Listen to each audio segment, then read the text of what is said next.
What is going on, everybody? How are you doing? It's another Friday night, and we are here back on the Infinity Equation. Welcome to everyone. Hope you all had a great week. Hope you all going to have a great weekend. Hope you all got the toys you wanted. Hope you all got your big G's in, aka Big Galactus. Some of us are still waiting for him, but he'll be here soon. The World Devourer is coming to some of us. Tim, are you okay, Tim? Oh, Lord have mercy. Spooky season, guys. Every week a new mask. New Halloween shirt. Got Beetlejuice tonight, rocking it.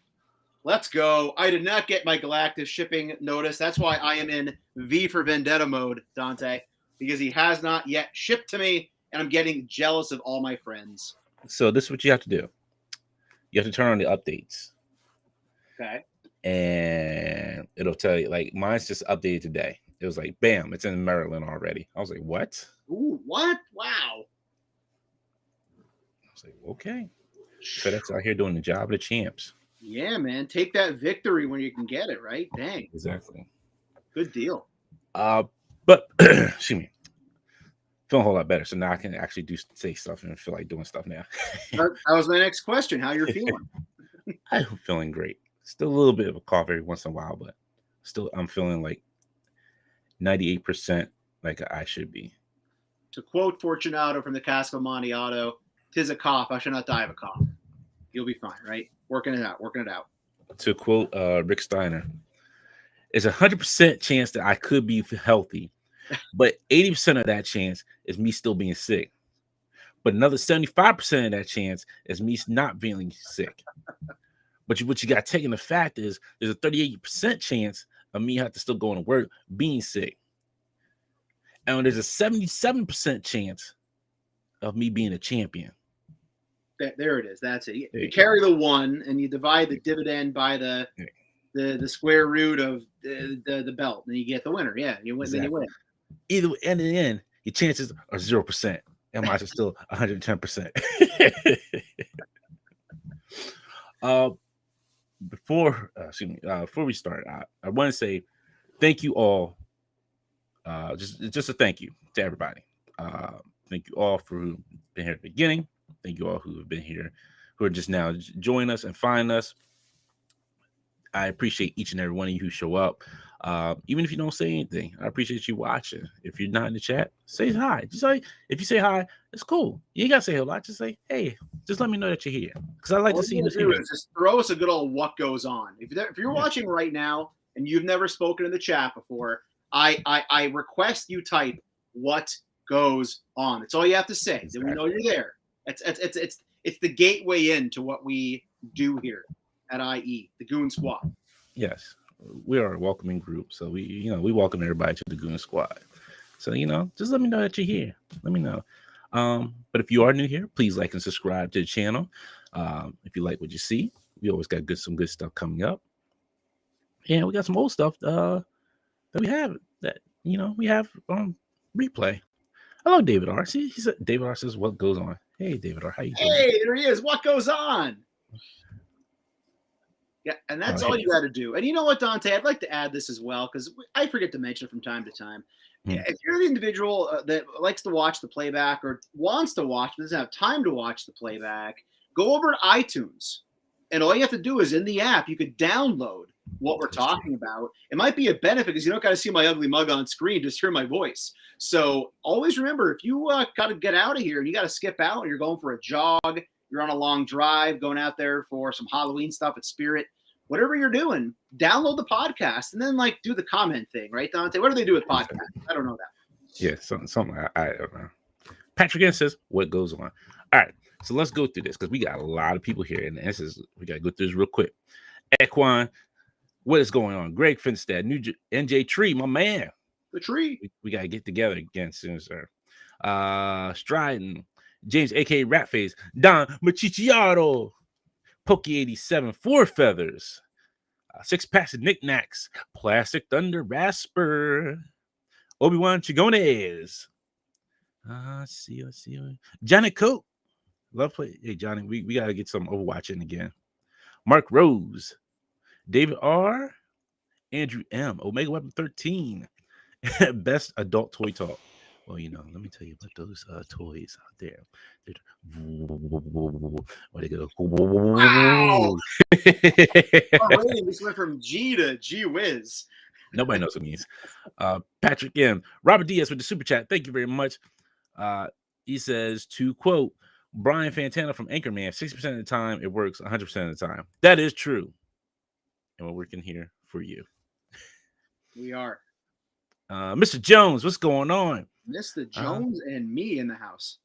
Jamelin Parks. Man, a lot of old face I haven't seen in a while. How y'all doing? Love y'all. Love you, beautiful faces. Johnny Cook says, Dante, you plink kids. I'll pump you with heels. That's right. Yo, let me tell you, Johnny, real quick story, Johnny. And I know most people don't probably care. I won a 33 kill streak in Overwatch with 1 death, Johnny. Just for you. That was just for you, Johnny. Wow. So, but thank you all. Thank you. I love you. Adrian says Dante runs fast. Yes, I do run fast. Even though I'm old, I can still run. Art G says, hello, people. Art G, finally here on time. Let's give a big round of applause for that, man. He's finally here on time. The G in Art G stands for great. You've been watching Sanford and Son? Is that the right song, right? Yeah. Right. And you know what? I do have to give a shout out to somebody else, too, because they've been super awesome and they've been great. And they give me random ideas for the think up stuff and to print up stuff. And that's my man, Mr. Greg Finstead. That man's in here day in, day out, like it's his job. And I appreciate you, Greg. Yep, same. I always look forward to a Greg message on Instagram. Either it's going to be informative, funny, or just cool to see. So, yes, exactly. Greg, him and Bart make me like have me dying laughing. Like they always have me dying laughing on messages. I would be neglectful if I didn't mention, since Art G is here, I really did enjoy his Figure Obscura Mythic Legends Headless Horseman review here on YouTube. Now, I did one too, so you can check mine out as well. But go check out Art's, because he actually got it like back on the hind legs, which I was terrified even to attempt with my lack of ability. So yeah, Art, great review, sir. Killing it as always at your channel. Yes. The push to 4K for Art. Go give Art a sub. We gotta give him the 4K soon.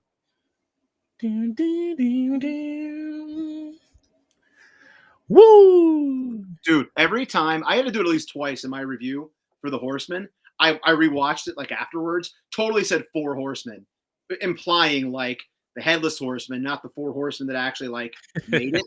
And then I'm like, maybe people will just be like, he's talking about people who made it, That's right. Jimmy Lynn asks, says, Dante, what days were you at in New York Comic Con? I was there on Thursday. I was there Thursday, Friday, and Saturday. So I was there 3 days out of 4. But next year, just hit me up on Instagram and just let me know. Because most people were doing like that's where I was getting my messages from, like to hang out with people. Because either hit me up on Instagram or Facebook Messenger, either one. It doesn't matter.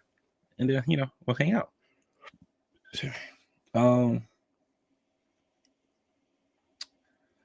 Only thing I can review this week as a movie was Black Adam, because I did go and see it. I'm so excited to hear about this. I heard about the post credit, and I'm like, what? So the post credit does give it a little bit of hope.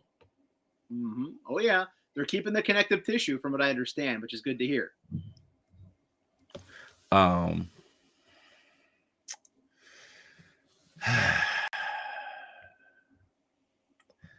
Look, I enjoyed it for what it was.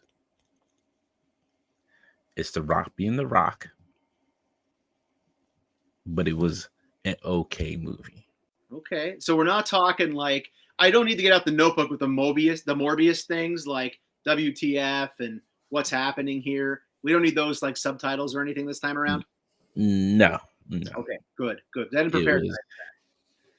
But they had the trope in there that I hate so much, and it's the kid trope. Ooh. I cannot stand that trope. The Black Adam eyebrow, almost. Oh, Strider said he seen it too. The movie was all right. Yeah, it was all right. Yes, right. Art saying so I can wait for it on Plex is what you're saying. Is it Plex worthy? Yes. Is it like should I go pay my money and see it? I don't know. See, and that's where I think I have the issue with. Like Pierce Bronson was awesome. He was a great Dr. Fate. He does look great in the commercials. Honestly, as awesome as The Rock looks, seeing the actual team, was it that was what, Justice League Society or whatever it's called? Yeah. Okay. I'm not a huge DC fan, as you're aware, but seeing him in it, just carrying the helmet and doing like the different monologues, what made me want to go see this thing sometime soon. You would want to like see a whole movie based on him, which would be great. Spin-off, right? Yeah. The other thing is, like the way they built that team, it was like quick entrances. It wasn't like, hey, here you go. You know, it wasn't like long and dragged out for the team to get together. Interesting. Real quick note: Harry Winkler is in the movie.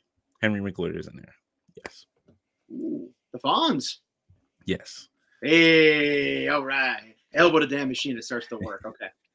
Lou says, Dante, what score out of 10 would you give for Black Adam? Oof.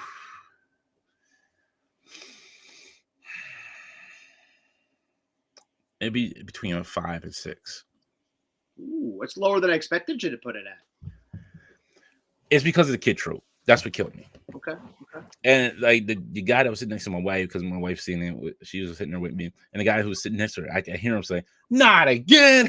Hand just went up, popcorn went flying, soda spilled. He felt what I felt, because it was like, and Stratton, if you agree with me, if you feel like you disagree with me on this one, Robert, yes, $5 on a slow Tuesday, that's great. Yes, that's all. Yes, Black Adam, worth it. $5 on Tuesday.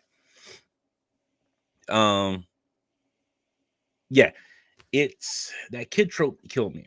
It's like, hey, here's this character, and the kids teaching them all about this and that and what we need and da da da da and da da da da da da da. And then he becomes a MacGuffin. Oh, he's in trouble. Oh my goodness, we got to save this kid. Is there also like the whole fish out of water sort of thing with Black Adam? Because I expected the fish out of water trope as well. Yes, but there's a reason why. Okay. They do explain that, but it is a decent explanation. Okay, that's not too bad. I just right away when I see these sorts of films popping up, like anymore, my go-to fish out of water story, store one. I need sustenance and like breaking the mug and all that. It wasn't. No, it wasn't that bad. It wasn't like that bad. Okay. Like it wasn't like. It was more like, I don't recognize this city. I don't even know where I'm at. That kind of thing. Omega Web says Black Adam has the four lowest review rate in DCU. He shouldn't, because Birds of Prey should be like lower than Black Adam. Birds of Prey really should be lower than Black Adam. Birds of Prey should be like at the bottom of the road. And again, just in transparency purposes, I won't speak too much on the DC stuff because I think I dropped off after Justice League, and I still haven't watched the Snyder one. So like, I didn't see the Harley Quinn one. I saw Suicide Squad. I guess that was after Justice League. Yeah, that was late. Yeah, it was after Justice League. I never saw Shazam. Aquaman I watched on TV at one point. Shazam's not really missing anything. It's just Shazam is goofy, but it's not like entertaining. Like for me, it wasn't entertaining goofy. Mm-hmm. That's what it was. Plastic Thunder says, does The Rock impose his ego and will on the Black Adam character and make him a hero by the end of the movie? If you're reading the current Justice League comics, how Black Adam is in the comics, that's how it kind of turns out to be at the end of the movie. That's how I'll put it. So that's how I'll leave it. I don't want to give away too much, because if people want to watch it, I'll let them watch it. Yeah. But I'm not going to give away too too much. Charles says, My I think Kid Trope. Oh, sorry. That's okay. I was gonna say my most exposure with Black Adam, to be honest, is I probably saw him in one of the cartoon movies, but I also read. Oh, geez, I feel dumb. This shows you my DC background. I did read the sequel to The Watchmen. What was that called? The comic book, Doomsday, or Doomsday Clock, which was yeah, long I as did I read don't know Doomsday what. Clock. I enjoyed it until like it was like 6 months behind, and I fell off and just lost my interest. But I think he had a pretty pivotal role in that comic, if I'm correct. So I didn't read Doomsday Clock. I Okay. actually skipped that because it was just too long. That was really the only background I had with Doomsday Clock with him in it, was that I think he was a sort of an antagonist, and like I kind of was able to figure out quick, like he's anti superhero or whatever, like a Punisher with superpowers, whatever, with the country he lives in and things like that. And so I know enough about him to like connect the dots or whatever, but Right. I'd be curious to see how that translates obviously to the film. Sharon says, I think the kid trope is played at this point in superhero films. There's very few superhero films that we've seen it happen in, which is great. But it didn't really need to be in this one. I mean, it didn't fit for this one.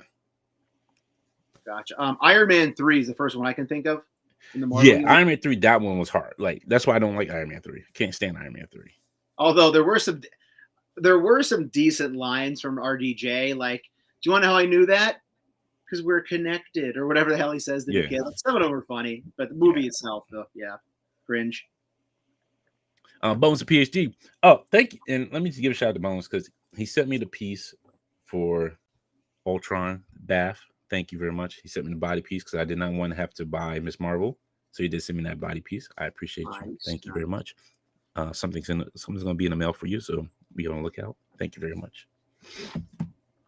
He says, what's up, y'all? I just got done with my multicultural counseling planning meeting. Hope everyone is having a great day.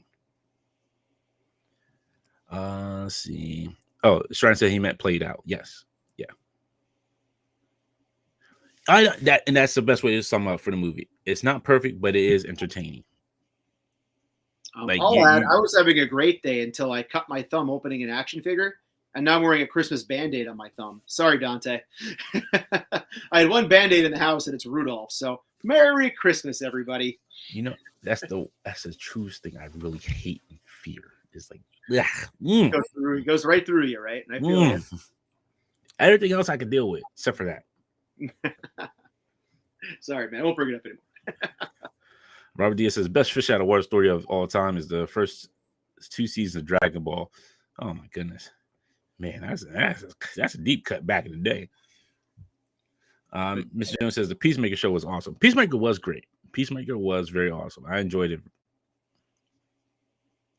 Wow, Greg says, disavow Snyder Cut isn't even worth watching. I enjoyed it. Great. I bet you some people in the chat are going to have some fighting words over that. Nah. I won't. James says, is it going to be a Black Adam spoiler free stream? Yes. I'm not going to spoil Black Adam for anybody.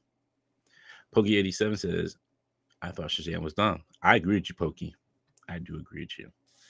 My buddy Brian, here he comes. I'm tired of Marvel fanboys. DC was much more entertaining for me. Marvel has played this stuff out. Oh, now there's your fighting words. There's your fighting words right there. There it is. Ms. Jones says the Suicide Squad was cool, way better than the Vanilla Suicide Squad. I enjoy both. I enjoy both of them.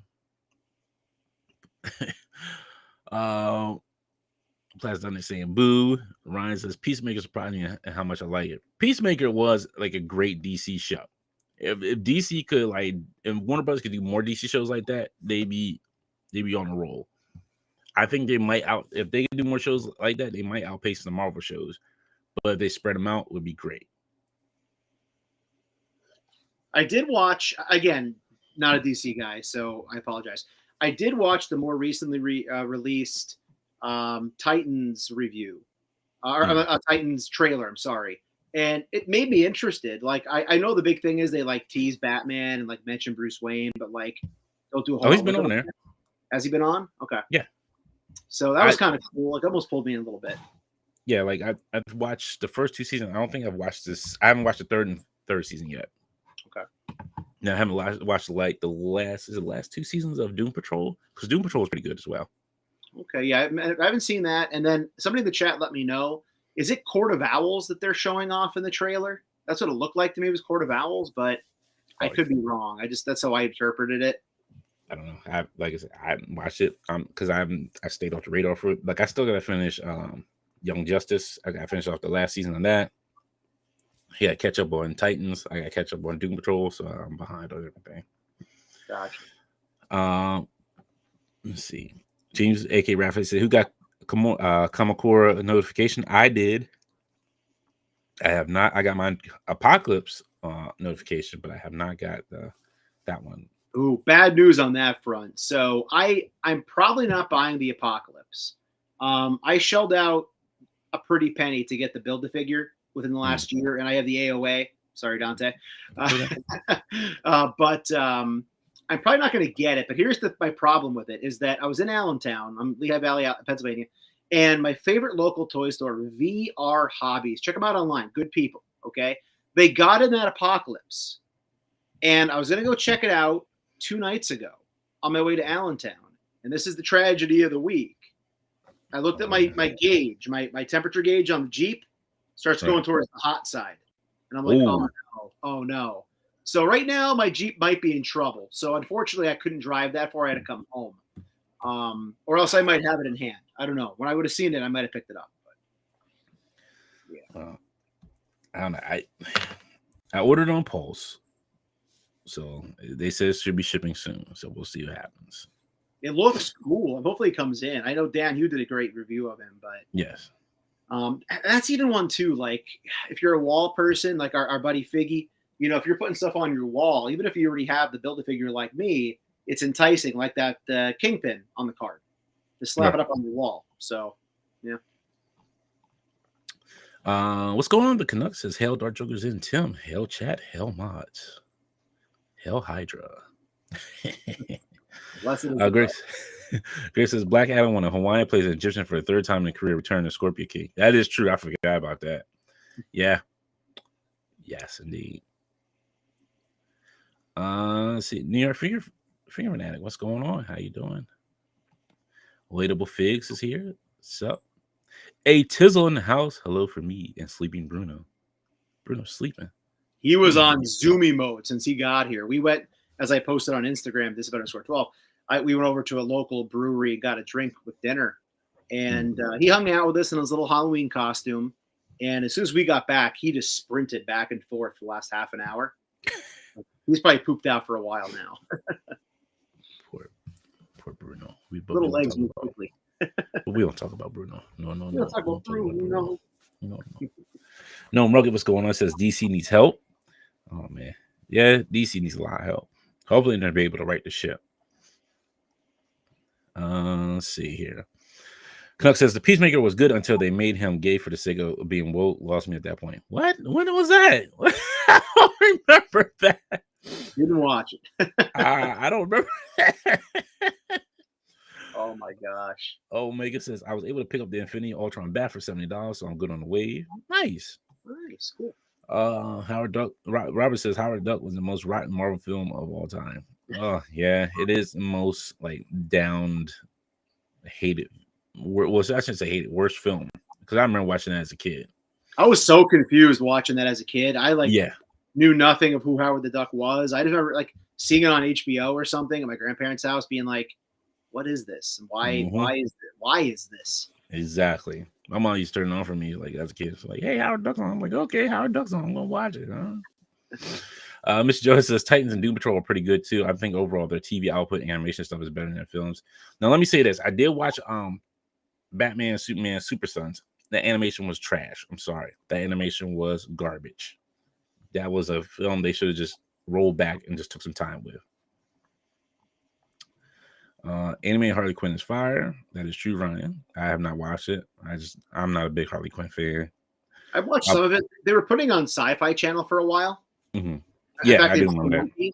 So I remember one of the summers it was on Sci-Fi at midnight on a Sunday or something. So I did watch some of the first season, and I was blown away by what they did in that, and it looked pretty good. I just haven't kept up with it. Yeah.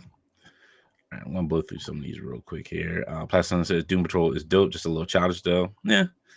A Tizzle says the winter is a good time to catch up on the shows. The winter is coming. You are right, Atism. The winter is coming. RG says, better make sure that car is good for Legion's Con. It goes in Tuesday. So only local driving. Atizzle's driving us to Lancaster tomorrow night so we can cover a field of screams. A field of screams, I'm sorry, for the YouTube channel for the haunt season. So Ooh. just local till Tuesday. Dom Chichiara says, my cousin's kid has been playing with Apocalypse all week. Ekwan says, why isn't Apocalypse in the VHS box? That's a good question. I think it will be. I think they'll do it again. Yeah, they probably will. They got the tooling. Keep pumping it out. If people are going to buy it, why not? Ryan says Galactus is showing up tomorrow. Mine should be here tomorrow too. My Big G should be here tomorrow. Jamie Lynn says I'm holding out for a sale. Kamakura, they'll play that price makes no sense, especially for that character. Yeah, they've been dropping. These figures' price has been dropping real quick because everybody's been trying to get them out of the house, like get them out of the warehouse. Amazon is dropping the prices on them. So, Atizzle said we should get a new Jeep. Easy now. Then I can't buy 87 Mythic Legions at the next toy show. Well, sir, that's between you, Bruno, and spending my money over here. Real quick, the Galactus thing. Let us know. What's that? Big G. Big G. The Big G thing. Let me know in the comments. Anybody who ordered him, Dante included, sir. I ordered mine relatively late. I couldn't commit very early on. If yours is shipping right now, when did you order it in relation to the end of the window? I'd be curious to see if it's coming out as based upon how early you ordered it or not. For me, I ordered it. I ordered it at the beginning. I ordered 2, but I was like, nah, I can't do 2 right now. So at like towards the end, like when they were charging, like right before they were charged, I switched it out to just 1. So that's kind of where I was at, I guess I should say. Technically, when I ordered it. Ms. Jones said I thought The Rock was a black Samoan. I guess he claims more Samoan than black. Atil says Bruno's toy is too loud, so I put it away until after the podcast. That was his power down button, apparently.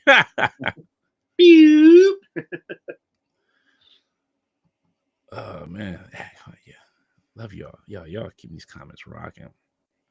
Hey, what's going on, Jeremy? How you doing? Avenger 78, what's going on? All right, there we go. All right, so we're up to date. Nice. And we have just about 50 people here, Dante. If you're watching and haven't already done it, please hit that like button. You'd be shocked how much it actually helps the channel. It pushes the video out to more people in the toy community.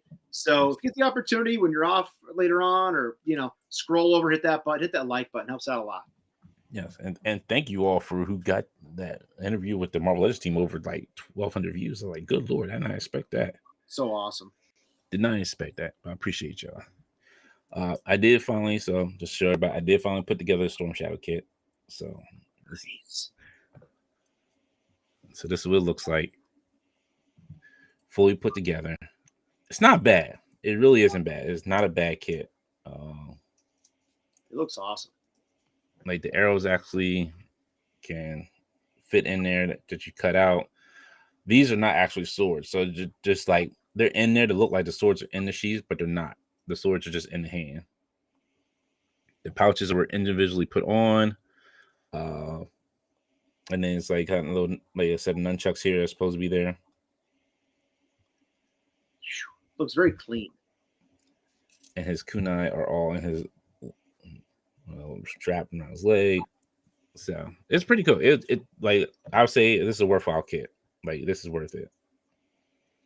And he does have like a bunch of different hands. So what I'm going to try to do is see if I can scan these extra hands that he comes with and put them on the Storm Shadow. Since he only comes with trigger hands, like he's going. Oh, sorry. And then yes, the stars, throwing stars do come off the belt too. Oh, nice. They're not glued on. No, everything is like separate pieces, all separate pieces. So that's it. Yeah. And the bow actually looks like an actual compound bow. So, well, not I should say compound bow, not a compound bow, but Actually looks like a bow. But yeah, it was not bad putting together. It took me about an hour to put them together. Not bad. And how much did that set you back, Dante? I want to say it was 60 or 70 with tax. Not bad. You get the experience of putting it together, obviously. It's not just like you're taking it out of the box and being done with it. It's a whole experience. Yeah. Oh, yeah. He goes with the Gundams. So he's going to be up there with the Gundams, chilling with the Gundams. Because it's a kit. Kits. Go with kits. Not Night Rider kit, but kits. Oh, look at that. We got some more people showing up. Oh, wow. Thank you all. We got John Ingalls here. Let's see. Lefty 2 Lions, BK. Everybody's getting there. Galactus in tomorrow. Big G showing up tomorrow. Except for this guy who's got 2 thumbs and not getting Galactus on Saturday. I'm sorry. This guy. It's okay. We'll be getting scared in Linecaster. I couldn't be here to sign for it anyway, I guess. We got KJ Smith and we got A Tizzle like threatening people to hit the like and subscribe button. I appreciate that. Thank you. Robert Diaz says, Nandi, you can make black glove gun hands for Ultimate Mr. T. Why do I want Ultimate Mr. T? I don't want no Mr. T's. Don't want no Mr. T's here. I pity a fool. It's not liking and subscribing to this show. That's what I do. For fellas, let me know, and I can see if I can grab one, get one for you, or no, to see someone who has it. Oh, that is a great sentiment right there. Thank you, A Tizzle, with this one. As we see toys starting to go on clearance, think about picking up 1 or 2 to throw in the Toys for Tots boxes that will be showing up in stores soon. Yes, thank you. That is very awesome. It's coming fast, man. It's that time of year. Brian says, good evening, gentlemen. I just finished switching up my pre-orders and buying stuff from Amazon on sale. That's the best way to do it. That's the best way to do it. All right, folks. Let's get say. All right, so let's get into this. We haven't talked any toy news in a while, so let me go ahead and bring that up. First thing we're gonna bring up. Let me switch it over. I pre-ordered this. I don't know how many other people did too. But I did pre-order my Mezco Robin. Nice. I've been waiting for it to go off for pre-order. And I kind of want this. I need to find a Batman. So I can have with them. But it looks good. I'm thinking this is more Damian Wayne than any other Robin here. Yes, this is still available. Yes, you can still pre-order this one. Yeah, it's still out on the website. I'm surprised it didn't sell out as quick as I thought it would be. I was able to pre-order one pretty quickly. But yeah. Yeah, I don't have a Mezco Batman. So I'm trying to find a Sovereign Knight for like a decent price that I can just put with them. And just kind of like have it together, have these two together. You gotta ship that Keaton to everybody. Yeah, I don't know when that's going to happen. Man, the amount, my heart, I said that I think last week, my heart goes out to hardcore Mezco collectors because the amount of money some people have invested right now waiting on figures is ridiculous. Like, exactly. I mean, that's the thing. Like, at least with like Hasbro or whatever, like things are coming in earlier now, which actually causes a lot of problems for people because you plan things out and then they ship early. But yeah, Mezco, I told you last time, man, my Constantine, I've wanted that thing forever. It's just not shipping.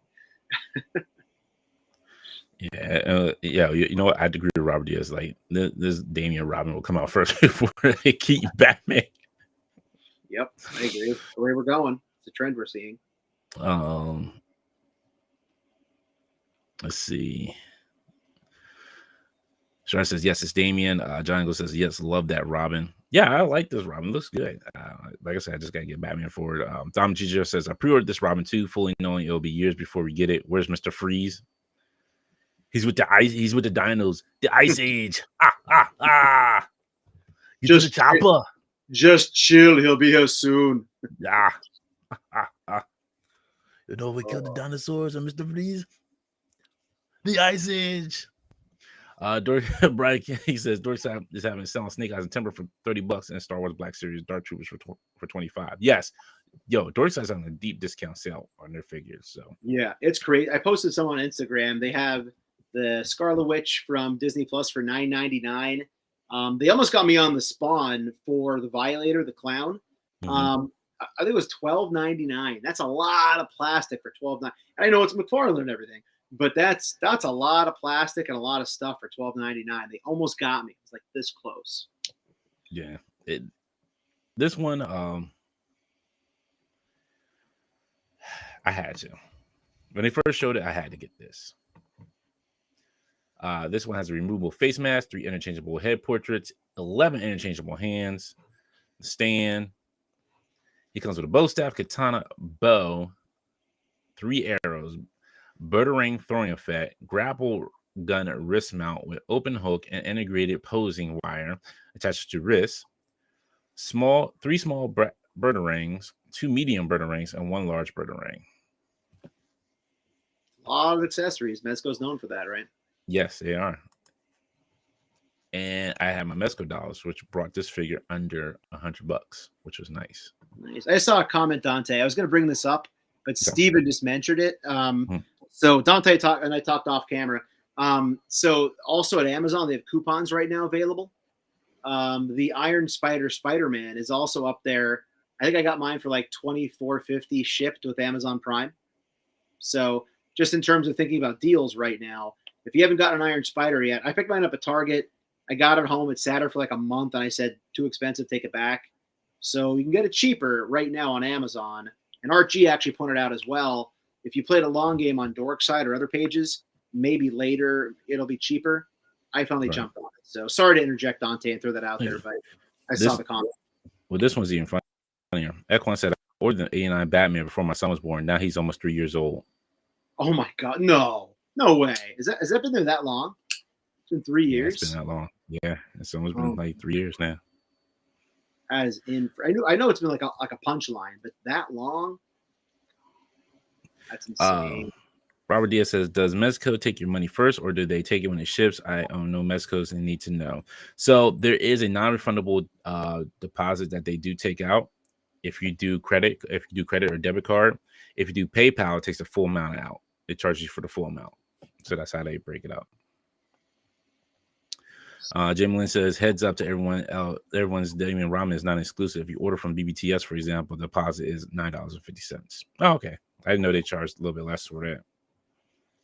I'd rather sometimes I'd rather just pay it off and just get it out of the way and just forget about it and let them ship it. Then it's like Christmas morning. It comes in and it feels like it was free. Right. Let's see. Andrew says, no, Dante, you didn't have to get it. I did. I kind of did. The ramen looks cool. They do. The ramen looks great. Like I need it. See, Dom Chichiar says he just got some Black Panther figures for $6 off.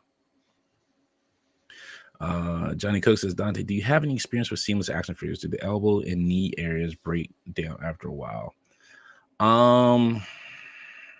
That's a good question. With the Mezcos, I have some of the earlier stuff. Like the earliest one I think I used to have was the Dark Knight Returns Batmans. That one was fine, but I really didn't like move a whole lot. So, and that one was like their early kind of figures with claw. The only one I have left, I think, is the early version is Judge Dredd. And I really haven't had any problems with him. So right now, as far as I can see, it hasn't many issues. And then, yeah, because that's the only one I have that's like fully clothed with like leather on him. Other ones I have is like Captain Nemo. Oh no, and then I have the Dr. Nocturnal red one. But those are only and Moon Knight. I forgot about him. But yeah, those are the only ones I have that are like fully clothed, and I haven't seen any issues with them. But like I said, I don't move them around enough. I may move them around just to pose them a little bit, and put them in different like positions, but that's about it. Other than that, I don't really mess with them too much. Oh, Dom says January will be 3 years since the pre-orders. That's just incredible. Dear God. Gigi Collect says, "Good morning, Dante and Tim and chat. Glad I could catch the stream live. Hope everyone's having an awesome day. Thank you. Hope you're having a great one as well." Likewise. Avenger 78 says the problem is forgetting about it that they take so long. Conan number 2, Dante. Yeah, King Conan. Yeah, it might be a year or two before we get King Conan. I'm not gonna lie to you. I want my King Conan. I didn't forget about him. I just I know it's gonna be a wait. Like I'm still waiting. Like I'm still waiting for my Predator. I forgot I had ordered the Mezco Predator, and it's paid off, and I don't even know when it's supposed to come out. So it's gotta wait. I mean, it's one of those things. I mean, we know they're quality figures, so it's worth waiting. It's just you have to be prepared to play that. I don't want to say long game. Just have that patience for it to eventually ship. Yeah. What's going on, White Mike Vegeta? Welcome. Trying to say it'll be a better size than a McFarlane Damien. That is true. This is why that's why I want this Robin, because it's a Robin that's going to actually be in size with the Batman. He's not going to be as tall as Batman. Jamie Lynn says, I like to get the payment over with too, but Mezco takes just so long. Yeah, that's true. But at least if I know if it's paid off, I ain't got to worry about it. Yeah, like, oh, like, hey, surprise, we're shipping this out. Cool. Nah, I don't have to worry about it. White Mike says, you sound much healthier this week. Thank you. I feel a lot healthier.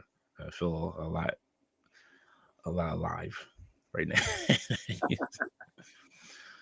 now. Don says, 89 Batman is their first seamless figure. I think it's the main cause of delay. Yeah, I think that's what the issue is too. It's just trying to figure out how to get that kind of like rubber feel for that suit and not have it like crack and break if you're posing it up.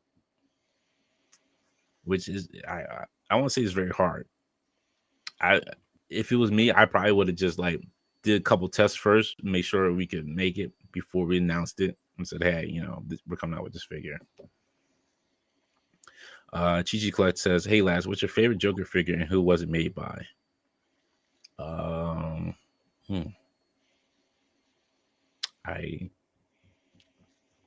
don't think I have a favorite Joker figure. I don't have any current.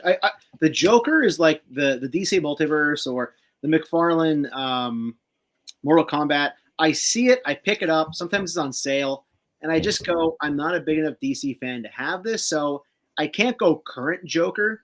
Instead, I'll go throwback to the original like Joker that came with the Batman '89 figures that had like the Batman with like that like really awesome like elastic belt thing that like shot out on the string. Yeah, I'll go with him. He had like water squirted from the lapel.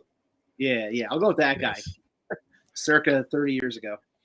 The only Joker I would probably say I really loved the most was the DC Superpowers one. Oh, I just lied. Dante, I just opened him on Sunday. That's right. I forgot about him. Yes. I do own a Joker. This would not be my favorite. I don't like him much at all, unfortunately. I just like the content that it came from.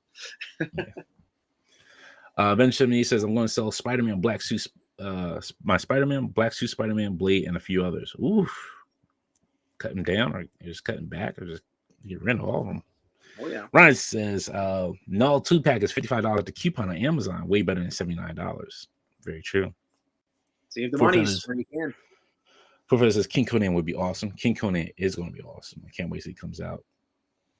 Johnny says, you don't keep an Excel spreadsheet on your pre-orders? No, I keep all my emails in a certain email folder so I know what my orders are. So there's a folder that shows all my pre-orders, and then there's a folder underneath that has all my pre-orders that are paid off. So I keep track of it.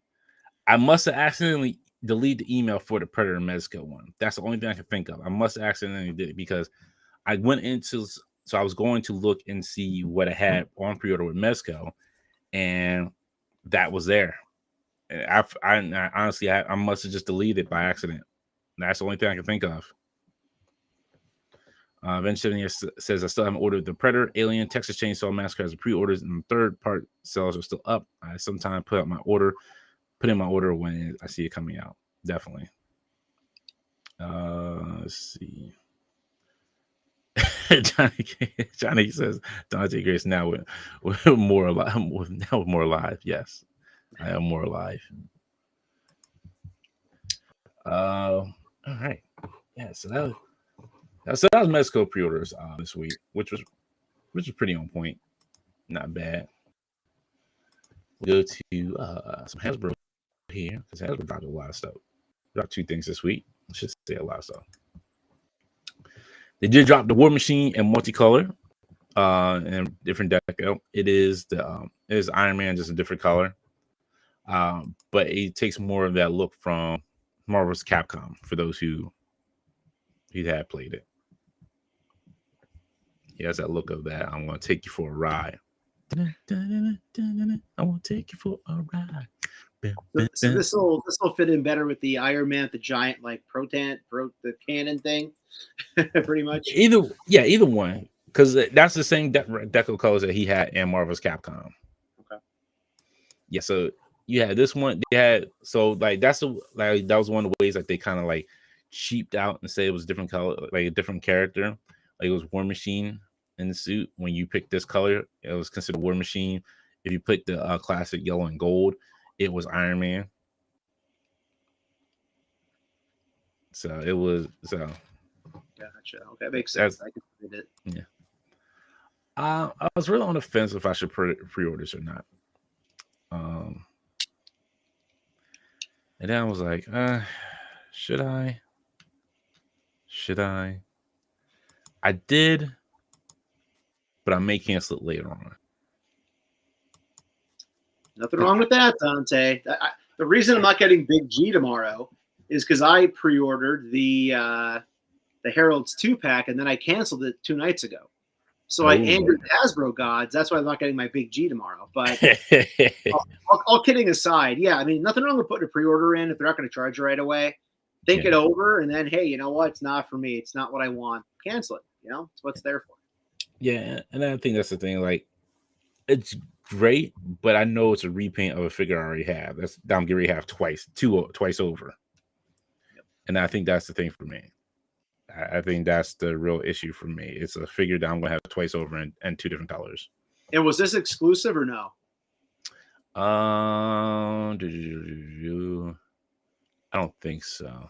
So, I mean, again, like, not that I'm saying don't buy things when they're new. I would never say anything like that. But, you know, if you wait, again, like if it's available everywhere, Dorkside, you know, whatever it's going to be, down the road, you might get it a couple bucks cheaper. So if you don't need it in hand right away for any reason, nothing wrong with playing the long game and see what happens.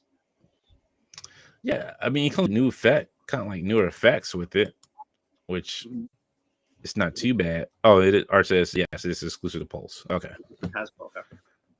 Yeah, and I agree with Brian. Like, you can catch this on sale. Like, I may do that.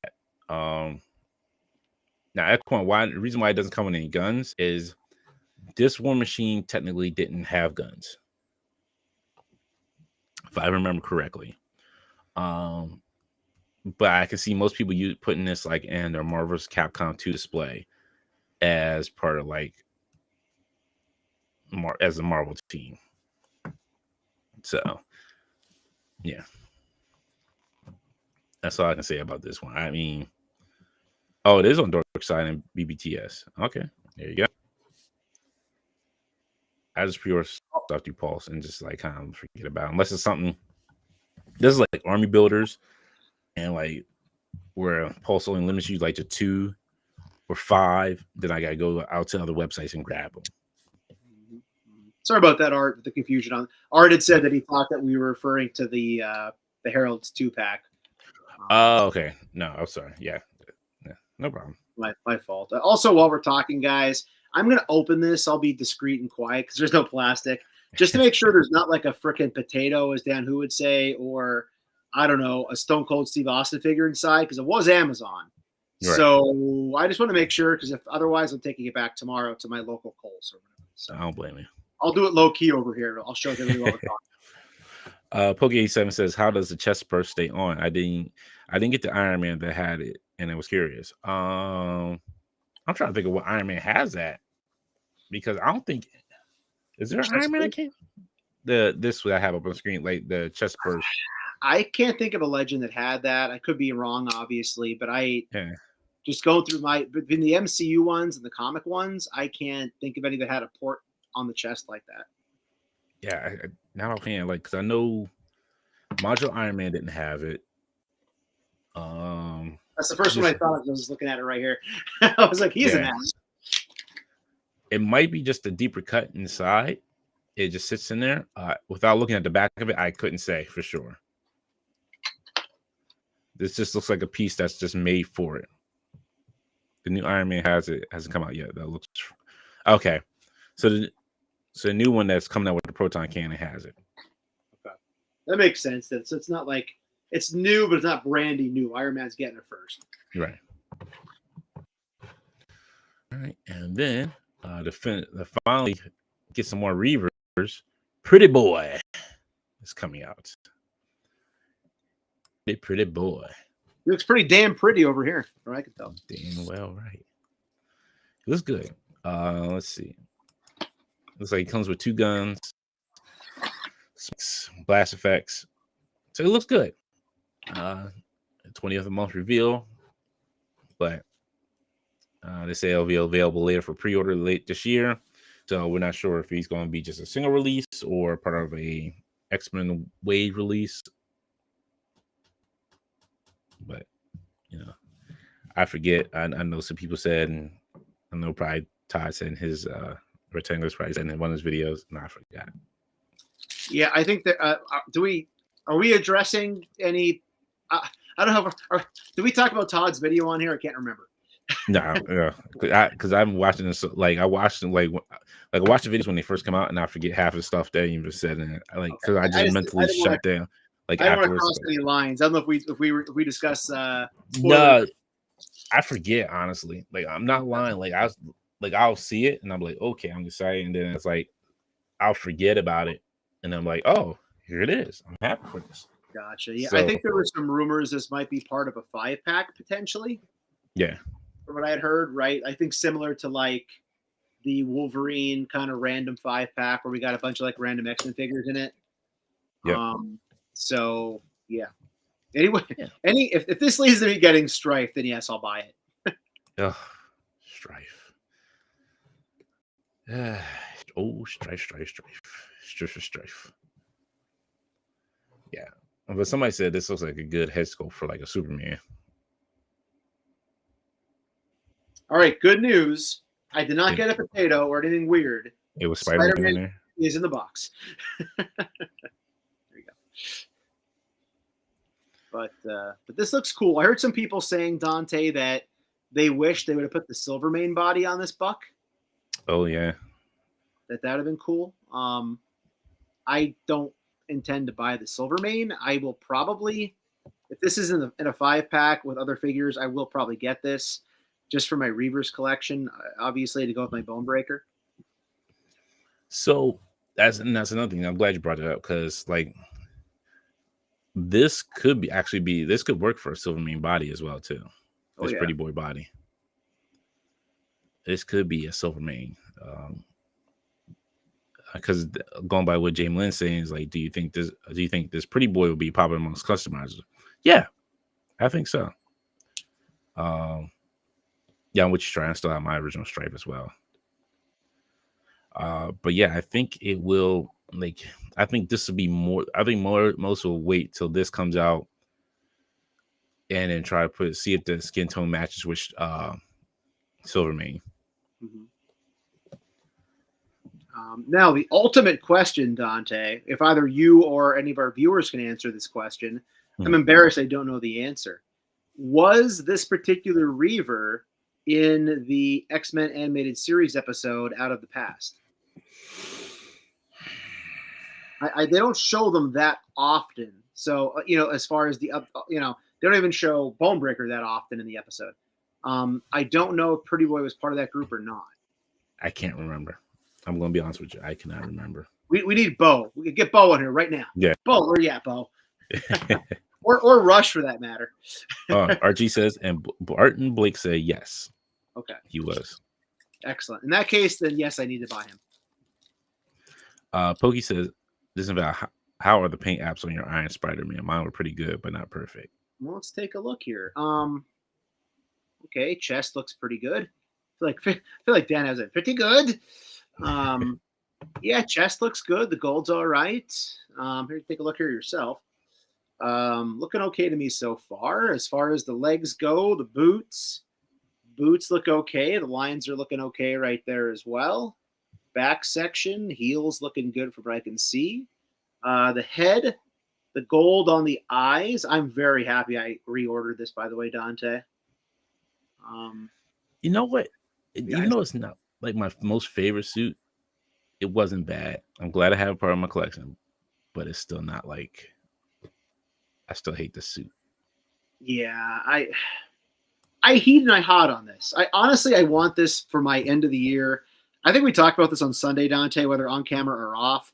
I'm probably going to consider this a deluxe, even though it probably isn't a deluxe figure. Just so I have somewhere to go with it on my list. Okay. So I will probably put this with my deluxe list, with like the Doctor Strange, Defender Strange for my top 10 with that. Just because I don't think I think it's closer to that than a regular figure because of these Waldos, which I haven't gotten out yet. So. Okay. Anyways, yeah, they have look good so far. Our top 10 list will be looking a whole lot different. I know two figures that are going to be on my top 10 list that are sitting on my desk right now. Nice. I'm looking at them right now. To me, they're like top tier.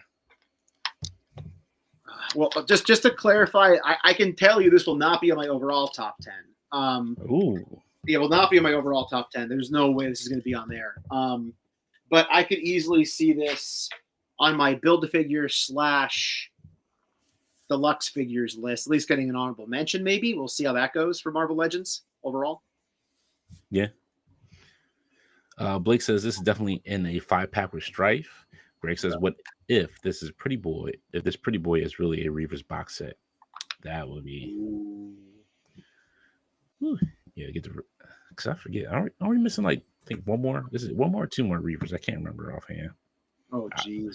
I'm not super familiar with like all the Reavers, unfortunately. Well, the first one that we got, that had alternate heads, right? Right. Yeah. So technically, they could give us another one instead of the alternate head approach right there. Oh God, I can see. So yeah, the articulation on these, people know this by now. This is old, but yeah, not great. Just real quick on Mega Weapon 13, I cannot comment about that. That's all I'll say about that. I cannot make any comments. Jalen says I could see a couple of Brainiac heads on a Pretty Boy, 80s metallic look and the green version. Yes, I was thinking the same thing. I was thinking like same thing. You can probably get a good Brainiac out of this. I'm just letting you know, Omega, I can't comment on your comment. So, okay, moving on. Yeah. I'll quickly add to that then. As far as the Waldo thing goes, I won't comment on that, but I know Dante talked about this. In Avengers Academy, I think it was, they had the MVP clone that there were 3 of them that worked with Tony Stark in Civil War. They had 4 Waldos. So I think that'd be pretty neat to have 4 Waldos on this thing, but there you go. That's awesome. Yeah, I read it. The 3 are fine. Like I said, this suit I hate. I hate this suit. I'm not a fan of this Spider-Man suit. Garbage. Maniac Mike says they're originally from the Outback Comics, X-Men in Australia. I'm familiar with them, but I forget who's like what the Reavers are actually, who's on the actual Reavers set, the team. I always forget like who's on there. Blake says box set per rectangular Strife 0, Pretty Boy, Vertigo, and one more character. I forget. Low 76 Monty says, are they using ball joints for Pretty Boy's legs? That's a good question. I don't know. It was just a mock-up that they showed, like the kind of like the mock-up model. It wasn't like the full like kind of figure already, the prototype figure, I should say, painted up, but not sure if they will or not. Nero says, wasn't Pretty Boy coming in a 5-pack according to Rectangular Scoop? 5-pack that included a reissue Strife. From what Blake was saying, yeah, that's what it sounded like. Shrine says the Yamaguchi has the 4 arms. Ooh, interesting. So technically speaking, that would be a different character because I don't think Peter Parker had the 4. So no, and the comic only had 3. Yeah. So theoretically speaking, if they're calling that a Peter Parker, they're off their game a little bit. I don't know what they're calling. Blake says, and random. That's who was in the last one that was in there. It's random. That's right. Which actually, Art G, if he's still here, we talked about random when we were at RetroCon because we saw him on a retro card, the original Toy Biz figure, and it said, "I wonder when we're getting him." So kind of neat. Yes. Yeah, I think I still have my random. I'm not sure. It's a cool figure. It was one of those random figures. Very random. I see what you did there. Exactly. There you go. I'm trying to think. I thought something 5K toys. I don't know if it was this. But there is a Venom that they're coming out with. That they're have a website. One preview. That's a lot of plastic. Of this Venom. But it's cloth. It's like almost like a Mezco kind of figure. Oh, okay. Interesting. That's pretty cool. It's a nice age Venom.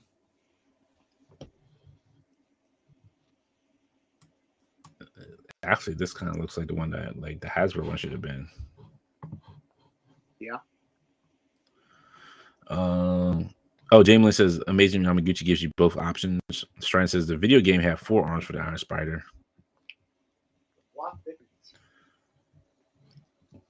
So all I have here to add to the conversation, this is the Agent Anti-Venom, I guess? Yeah. Yep. Yeah, so that's the old Marvel Legends. This, I guess, is the repaint for the fan channel exclusive of the original Agent Venom. And I got it at GameStop, and I just think it's cool looking. Like, it's on my black and white shelf. But yeah, the articulation compared to the newer Bucks isn't very good. Yeah. All right, Night Vengerson here. Thanks for hanging out with us. Thanks, buddy. Night. See ya. The only thing I really wish they would come out with for the Legends team is like I want the acolytes. Like I want all the acolytes. Exodus, please, man. At least Exodus. Yes, Fabian. I want Fabian. I want like all of them. Yeah, dude. I mean, that totally hits. Would that be Jim Lee? Yes. Okay. I mean, you go back and you read like Fatal Attractions, or you mentioned Fabian. For our X-Men animated series fans, you go back and watch those episodes where they basically adapted Fatal Attractions into Sanctuary. I think those episodes were called Sanctuary Part 1, Part 2. So good, man. So Dante, good call, sir. No Equine, not Farouk and Bradshaw, sir. They're a target right now, Dante. I go grab them for you, buddy. Robert, no re-release of Puck. We already got 2 Pucks. That's enough. No more Pucks. Okay. 3 Pucks don't make a right. Yeah. Amelia, that's what I couldn't remember her name. Amelia, yes. Amelia, yes. Now, this is what I'm waiting for. Berserker Toys is making Poseidon. Ooh. Yo, I was hoping they go down the wrestle line, and they are. This is a preview of Poseidon. I'm excited for this. I got Zeus, and I'm going to need this Poseidon. Oh, yeah, you did get that Zeus. I remember talking about that. Okay. Yes. This is it right here. I cannot wait. Oh man, this is gonna be great. Got a whole new shelf to put together there, Dante. Yo, put Hercules up there. Hercules. Hercules. I'll do the other one. Yo. Oh, yeah. People names Maniac Mike says 1 tusk for me, please. Jamie Lynn says 2 birds. Cameron Hodge. That is true. Yeah. There's a lot. I mean, there's a lot. If you go down that rabbit hole, there's a lot because if you're reading X-Men 92, House of X, there. I don't want to really spoil it for those, who are reading it or who are not reading it. But they're like the ones that you're naming are in there. Nice. Trevor Fitzroy, yes, I remember having that figure as a kid. Trevor Fitzroy was the man. I love that figure. Also in the animated series, right? That'd have been Yes. One Man's Worth. Yep. So good. Oh man, that freaking cartoon, dear God. So freaking good. Oh, The Scarecrow, really? The Scarecrow. You can just take a DC. You can take a DC action figure and make a Scarecrow. You'd be good with that, Robert. You'd be good with that. Just buy a DC action figure. Then we got McFarlane with his DC Multiverse Frankenstein 7 Soldiers. This Frankenstein looks good. There he goes, trying to pull me back in again, man. Toddy Mac pulled me back in with stuff like this. Like I said, his bigger figures are great. His small figures is where it comes in trash. Genuinely, it was Berserker Studios. Oh, I know, Robert. They had a Scarecrow. I know. Oh, I know. I'm just saying for you, to make it easier for you, sir. You can get DC. You can get DC figure and just have him go against Iron Man. There's a Scarecrow, sir. There's a Scarecrow. Not the stuffing at him. You mentioned Scarecrow. Has anybody started seeing that Bane pop up yet? The giant deluxe Bane figure? No. Because that looks pretty cool. That's definitely an upgrade from like the weird like Build-A-Figure Bane that we got. Yeah. Look, it's Toddy Mac. It's just, you know what my things are. Man, Mike says Toddy Mac is the best, especially on clearance. You got that right. When you get his stuff on clearance, you're doing good, folks. And Toddy Mac, man, as a toy hunter, you guys know I'm out there all the time. It's just about _12, man. It eventually all those freaking multiverse go on clearance. It's just a matter of waiting. So if you're not doing reviews, you're gonna get them for $10 eventually. It's just what it is. It's just what it is. Equin says no Bane yet. Barely starting to see the Joker Dragon. Blake says I always laugh when people try to compare Hasbro to McFarlane figures, even with the Hasbro markups. Legends are still better for my money. I agree with you. Like, because half of these McFarlane figures, you're not getting a whole lot of accessories with them anyway. Nope. And that's the sad part about it. But to each their own. I'm going to say that now. To each their own. I'm going to let the people who love McFarlane. That's it. It depends what you're using them for too. Like I bought that Lobo, and I have no buyer's remorse at all picking that Lobo up at full price because I use them for comparisons. Like I'm not moving him around. I'm not trying to articulate him. He stands there and holds a giant hook. Yeah. So like for that takes care of that itch for me. But I can't imagine like all my figures on my shelf being that level of articulation.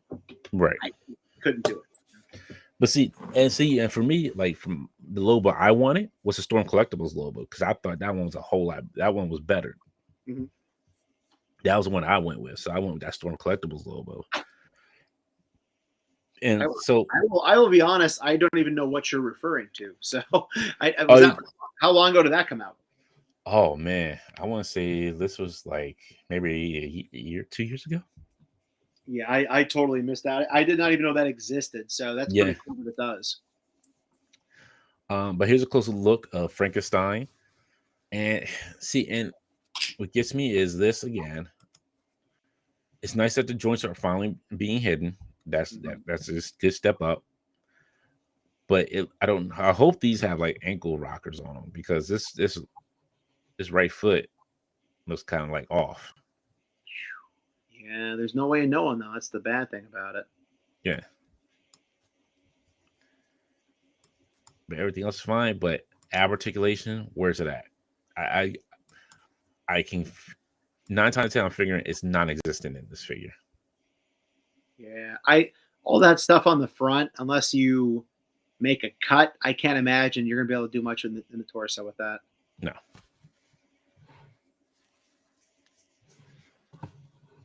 Let's see.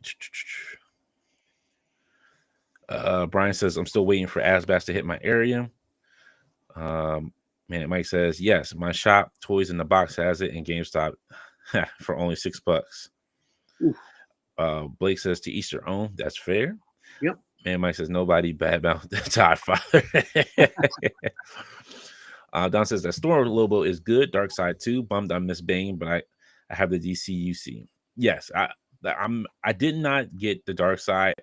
I really wanted the Dark Side and Doomsday from that one, and I missed out on them. Blake says Storm Collectibles DC Gaming Figures Lobo is yep, that's the one. James, aka Rafe, says Frankenstein's Monster. Robert says I shamefully ordered my first Storm Collectibles. I ordered the Mai from the King of the Fighters line. That's awesome. Yeah, I think I just passed the Mai, but she looks good. She looks really good. And see, this is my problem. Look at this. Look at this. Look at this empty space you can have for extra stuff.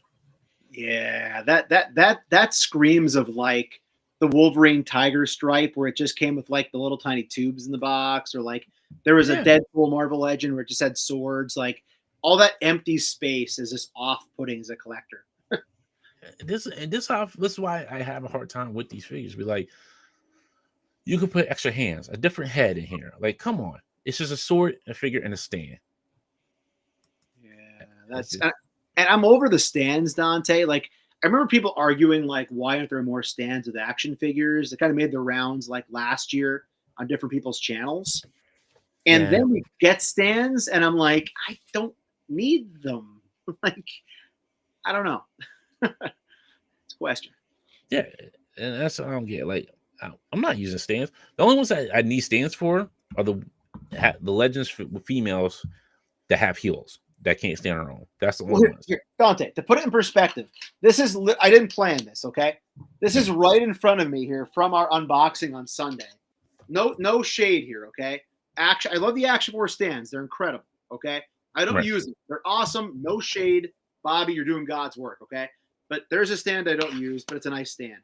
Then you have these. This doesn't even compare, obviously, to Action Force, okay? Yeah. 1, 2, 3, 4. I see a fifth. I see 3 more on my desk that just sit there. I don't use these. So like, you know, the price point's low already at $19.99, but like, let us know in the comments. Are people using these? Because to me, this just takes up space on my shelf for other figures. Yeah, I can see that. Dom says McFarlane stands are good and useful, but I have more than I can use. Equine says the Clayface figure with the stand was ridiculous. The stand made Clayface more unstable. Wow. Blake says I have metal shells and stick magnets on the peg holes. See, like, and that's the thing. Like, I have a bunch of stands. So when DC Universe was still around for Mattel, they sold the stands separately. I bought like 4 boxes of them. So I like have tons of boxes of those stands. I don't need more stands, unfortunately. I just don't need more stands. Agreed. Especially these, like, they're just the discs that sit there. I mean, if the figure, okay, I'll go like NECA, okay? The April O'Neil knees that were terrible. Like, yeah, if you get a stand with a figure, but then I feel like that's admitting defeat by the toy company. Like, we're giving you a stand because we can't get at the stand without the stand. So, you know, catch 22, I guess. Yeah. All right. Oh wow, you opened a floodgate here. Let's see.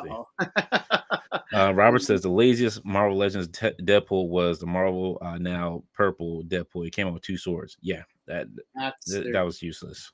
They actually had that near Comic-Con. You get all 4 if you signed up for the subscription, but what's the point? The McFarlane says the McFarlane stands are too small for the figs in my experience. Pokey87 says I use most of my max stands for dynamic poses from my classified. Iodine says diameter wise. Four Feather says I use the stands that come with them. I think you're probably one of the few that do use them with the Four Feathers. Manic says the stands are useful for when the ankles start giving out, especially the toes. Oof. But should they be doing that? That's the problem, right? Exactly. Dom says I use the McFarlane stands in my photos. I like that they're low profile, but a lot of legends don't fit on them because of the inconsistent peg holes. Yep. Gray says circle stands are pointless. Stands need to be designed to be functional with how people display figures. I agree with that. And MJ Tree says April knees got fixed. Well, tell that to Alex because his April still falls over. I was gonna say, where's Alex at? Right, get him on here. No, And she's on the stand, and she's literally on the stand. She still falls over somehow. Don't understand. I'll say this, NJ Tree, the fact that they circled back and fixed it, hopefully, is a good thing for NECA, because I love NECA. I really do love NECA. I posted a Frankenstein photo today, so you know I love NECA. I did buy that Farmhouse 2-pack, and the whole reason I bought it was because I wanted April, because that's Judith Hogue as like the mom in Halloween Town to me. Okay. So, because I love me some Halloween Town and Halloween. So I might open that up for the month's over. I'll let you know if the knees are fixed on that one. Logic Blaster says, "Hey, what's up, everyone? Happy Friday. Happy Friday to you, Logic Blaster." Yeah. And it says, "My future state Batman will not stand on his own or with the stand." See? So what's the point in the stands if they're not going to work? Robert Diaz says, "The SHF Sailor Moon figures require to stand, suppose them in a standing pose." Those I can understand. Those I really do understand. I do understand like the SHF ones, because I think like, don't the Sailor Moons have heels, which makes it, I think, a little bit harder for them to stand on their own. So that in that case, I can understand that. Jim Largo says, "TGIF, greetings from Guatemala." What's going on, Jim? How you doing? Hope you're having a great time. Hello. Don says the knees are fixed, but she still doesn't stand great. It's the heels that make her tough to stand. And Jim says Tidy Max still is a decent Wonder Woman. Mongo looks good. Like, once again, it's like, I don't know. He looks weird. And I don't know if this is based off the new design for him, but he doesn't look right. Like, look at the back of him, he looks like he's like standing to the side. Like he's got that Spawn pose. Like sashay to the side. It almost somewhat resembles, just looking at this in front of me, the Psycho Man figure from Marvel Legends in some ways. I don't know why I'm seeing that, but like that's, the legs are obviously different, but like the rest of them almost resemble somewhat the Psycho Man for some reason. And I'm looking at the card now. Look at the figure. Like, is this what they based it off? Because this doesn't look nothing like the that's on the card. Yeah, I agree. If you're going to put a card in there, you probably want the figure to resemble what's on the card. Yeah. Greg says 80s to 90s Joes, their stands were designed to hold both feet, not huge for people to line figures up for display action. The falling stands are none of that. That is true. Robert says tiny ankles and heels equal hard to pose. Greg says it's actually the stand that only holds one foot that is making him stand off balance. I think it's more. I think it's the top part, like, because I think the top, like his, like where this chest articulation is I think that's like moved over. It's like it's not straight. I think that's what it is. Isn't everything is not straight, symmetrical like it should be. Okay. I am still here, by the way. Bruno was really getting angry and wanted to see me, so Bruno's loose in the toy room with me right now. So I am here. Bruno, he's here. Bruno, Dante says hi. Bart, I called you out, Bart. You missed it, Bart. You see, the time you were out to dinner, you missed me saying your name. See what you done did. See what your son did. This one I was kind of just hesitant to talk about. So I want to head over to this one. Let's see it. Now,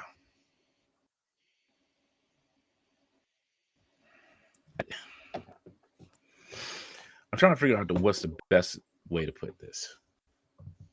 Oh boy, this guy, the big boy. Oh, we'll tell your grandfather happy birthday. Happy birthday. Sorry. Okay, Bart, I'll let you slide on this one. That is a good reason to miss half of the show. So that is a good reason. Yes. This,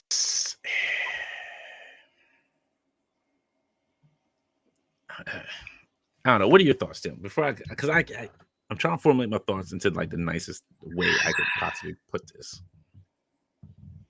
Yeah. Okay. So obviously the Motu community backed this relatively quickly. So you got to acknowledge that. That's a thing. The price point is, I would think, very high. It's a playset. There's been a lot of talk in the community about playsets and vehicles and crowdfunders recently. I don't know if there's any sort of correlation between a playset of this magnitude. So maybe we can say this much, Dante. I would think that for the average adult Motu collector, this is like a grail piece. Like, this is something that you would really, really, really focus in on your collection and would look at it as like a need item, despite the price. Like, I don't care what it costs. I need this because I have a Snake Mountain. I have my so I need this, right? Versus a crowdfunded item, maybe a wrestling ring, maybe a vehicle. I won't say anything specific, that isn't as much of a grail piece. So to me, that might be why, despite a lot of heated arguments in the community regarding crowdfunding right now, that this was able to get where it got to when it did. Does that seem like a politically good answer, but yet also providing content? Yeah. Like, if Legends made an X Mansion, it's not gonna happen, or whatever. I'd be like, wow, the X Mansion. Like, I probably need that. If they made the Blackbird, I would maybe have pause with that. I would think more about what it costs and the practicality of it and whatnot.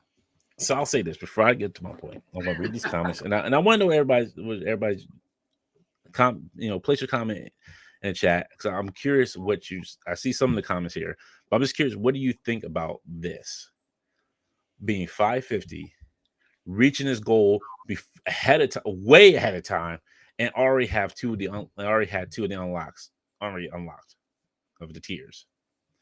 So Jim Larver says Eternia is beautiful, but too spendy and too much for a shelf queen. Just can't justify it. And J Tree says Motu people back that so fast. Retrocon and the sealed box was 5,000. Idon says, so disavow, you're saying that Motu community is on crack. I don't think that was the exact quote. Just to be clear, that's what I'm quoted on later on. Like, if Pixel Dan or Toy Anxiety's like, disavowed action figures, who is he? First of all, why does he wear his hat backwards all the time? Why is he so gray? And he called us crackheads. I didn't say that. Just clarifying, Blake says what most people are saying is folks didn't want to back Ghost Rider, but they backed this at this price. I'm so Blake, I understand what you're saying, and I'm trying to word this nicely. Brian King says, I'm glad I don't collect Motu. Ouch. Man, Mike says, I was depending on how bad it would be to live in my car for a month, yet I have an Eternia playset. You can live in Eternia. Yeah, you have a freaking monorail going around. There you go. Right. Cuts down on gas. Yeah. ML says, I buy that, but I'd be up for that X Mansion. Man, you heard her first. Right. Breaking news: next HasLab X Mansion. Man, Mike says we need a Genosha or a bad Panda playset for X Mansion. Sure, though, that's probably not going to happen.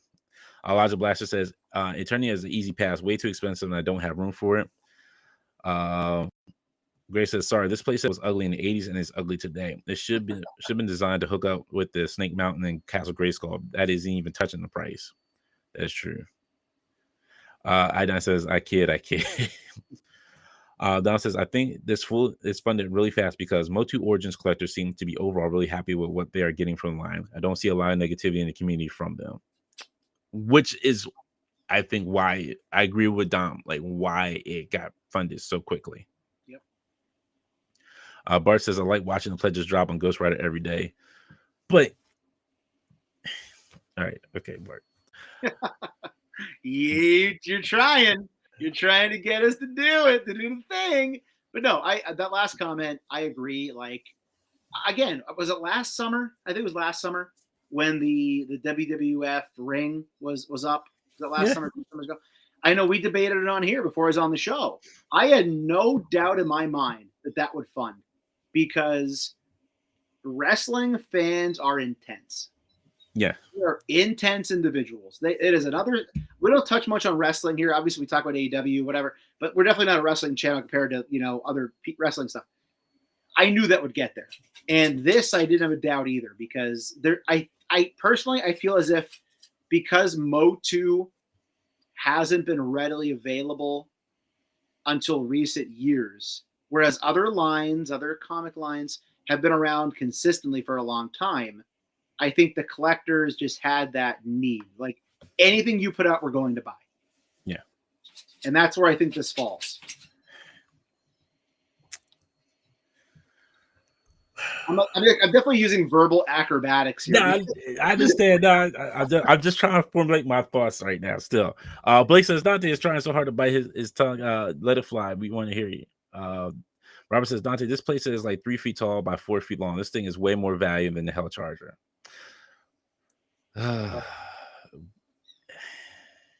Shrine says, I might support a Quinjet. I'm with you on that. Man, Mike says, earmuffs, kids. Greg says, Motu Origins is the same community a certain guru swindle with pay to get exclusive figures. I'm just going to sit here and clutch my Sentinel and think how much I like him. Yeah. Oh, NJ Tree says, I feel attacked. The WWE ring is great. So with the WWE ring, I felt like, why did we have to have it? Like, why did it have to be a crowdfunded? Like, that's something we know rings sell. They don't have to be crowdfunded. The AEW ring sold. That was my only thing. Like, we know that's something that can be sold in stores. That was my only issue with the WWE ring. We know it can be sold in stores. Even with that other stuff you had on it, it was sold. It was still sold in stores. Either way. Jamie says, despite what we may think about the price, Mattel understood how to roll this out and what the fan base wants, similar to how Hasbro's G.I. Joe team did with the His Tank. I think that's what it is too. Pokey says, I can't wait to get my His Tank. And Blake says, go down. He wants me just to rattle it off. He's like, no. We got a super chat from White Mike Vegeta that says, I backed it. Just sad for the others to back now that won't be getting King Grayskull. Yeah. Don says, I backed the ring. Still think it's a little overpriced, but I'm happy I got it. Had lots of fun with it. So, okay, I'll take it from Don's point. So let me take it from Don's point. I think even if you didn't like Robbie Reyes and you still back the Hell Charger or the Engine of Vengeance, whatever you want to call it. I think if people backed it and then when they finally got in hand, it'll be a different story. I can understand, the 350 being a little high for most people. Okay. I can understand that. Now I'm not saying 350 should be the price of it. Before everything was announced, I was saying like maybe 250 should have been the price. It's going to probably be the price of it. The thing is, I don't see is the same energy that was being put into Hasbro's backing, HasLab.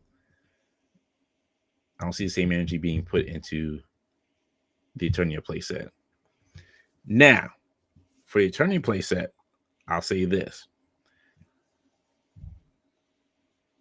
If I was a Motu collector, if I was Master Universe, as a kid, I didn't have this. I did not have this. As an adult who has money and I can afford it now, I probably would get it. I don't know where I would put it at, but I probably would get it. Not gonna lie to you. But I only collect the Revelation figures. I don't collect the Origins figures. Okay, may I interject really quickly, Dante? Sure. Only because, and I apologize, only because you just said something that made me think of something I don't want to forget.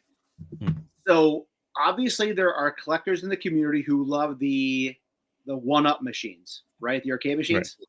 Yep. I wanted that X-Men machine so badly. But here's the problem with that, okay? Could I afford it? Yeah. Okay. Thankfully I'm in a position where I can. The space of it is ridiculous, okay? Right. And I can play that on my iPad for 99 cents, right? Right. So, like, I guess I'm just trying to make a correlation there where I'm like, you could get it. It's a lot of space, but some people are like, yeah, I want that because I need that in my collection, you know? So I get where people are coming from with these larger items. Like, Yeah. I don't know, just a random thought if I throw out there. No, well, I'm glad you kind of brought that up because, like, the way you're saying it is, so let's say, like, okay, you do go, like, you have the game, you have the option of getting it like on your gaming system or on your iPad or on your phone. But if you're like a kid who went to the arcades and like back in the day, you want that old arcade feeling. So that's why you would go and buy it because you want that nostalgia, like you want that nostalgic feeling of like, hey, I want to feel like I'm still at the like I'm playing this on the arcade like I originally did back when I was younger. Right. So that's worth it. So that's worth it to you to do that at that point, right? It comes down to what you're willing to spend, what you want in your collection, right? Exactly. Now, I do have a question for Logic Blaster. He says, all the Motu Origins I have bought have been affordable and worth the cost for what you get. This is not. I'm just curious. Why do you think this is not worth the cost for you? I'm just curious. That's why I'm just want to add. No, I just want to see, like, because I'm not a Motu Origins fan. I don't collect it. So I want to know from a fan perspective, somebody who does collect them, why is this not worth it to you? Greg says these companies don't need to do crowdfunding, even though this Eternity and Galactus could have been sold through exclusive stores and sold to a profit if they price them correctly.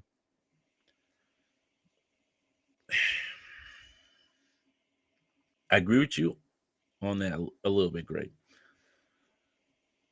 The thing is, let's say they make about, I want to say 5,000 units of this Eternity playset, and they sell it just through Mattel website. Are they going to sell through all 5,000 units? What if they sell like 500 units and that's it? And they're stuck with the rest of them. What do they do with them now at that point? And I'm not saying I'm taking up for any company and what they do. Every company's out to make money, no matter how you look at it. Amazon, when you order for them, they're out to make money. Walmart, Target, Hasbro, Mattel, everybody's out to make money.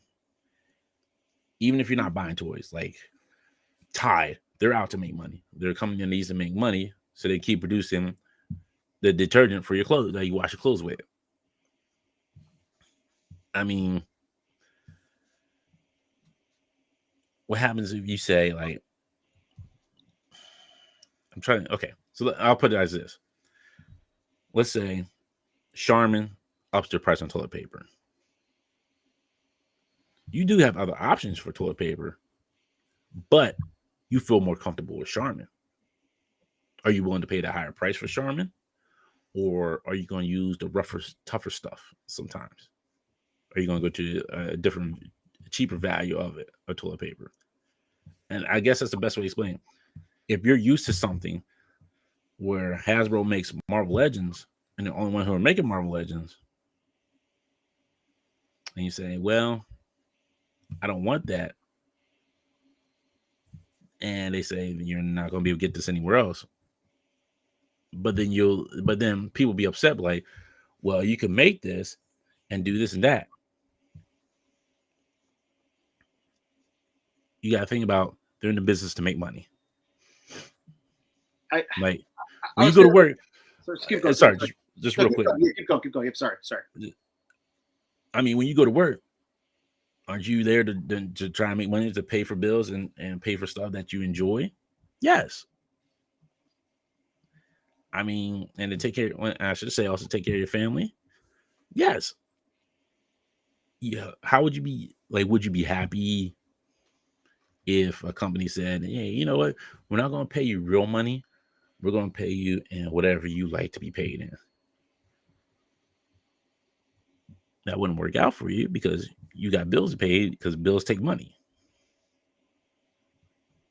I'll just put it like that. Okay. I was going to make a, if Acme increased the price of their chicken kind of joke here, but you know where I'm going to go. But with that said, by the way, Acme, Wawa, you still want to, sponsor us, let us know. With that said, so what I was going to say was this, Dante. So could these companies make these and sell them at retail? Okay. I'm just going to focus on big box stores right now. Okay. I'm not going to think about the big bad toy stores, the dork sides. I don't know where I come down on that topic. Okay. But where my brain went right away with this conversation regarding the Mo2 piece is this.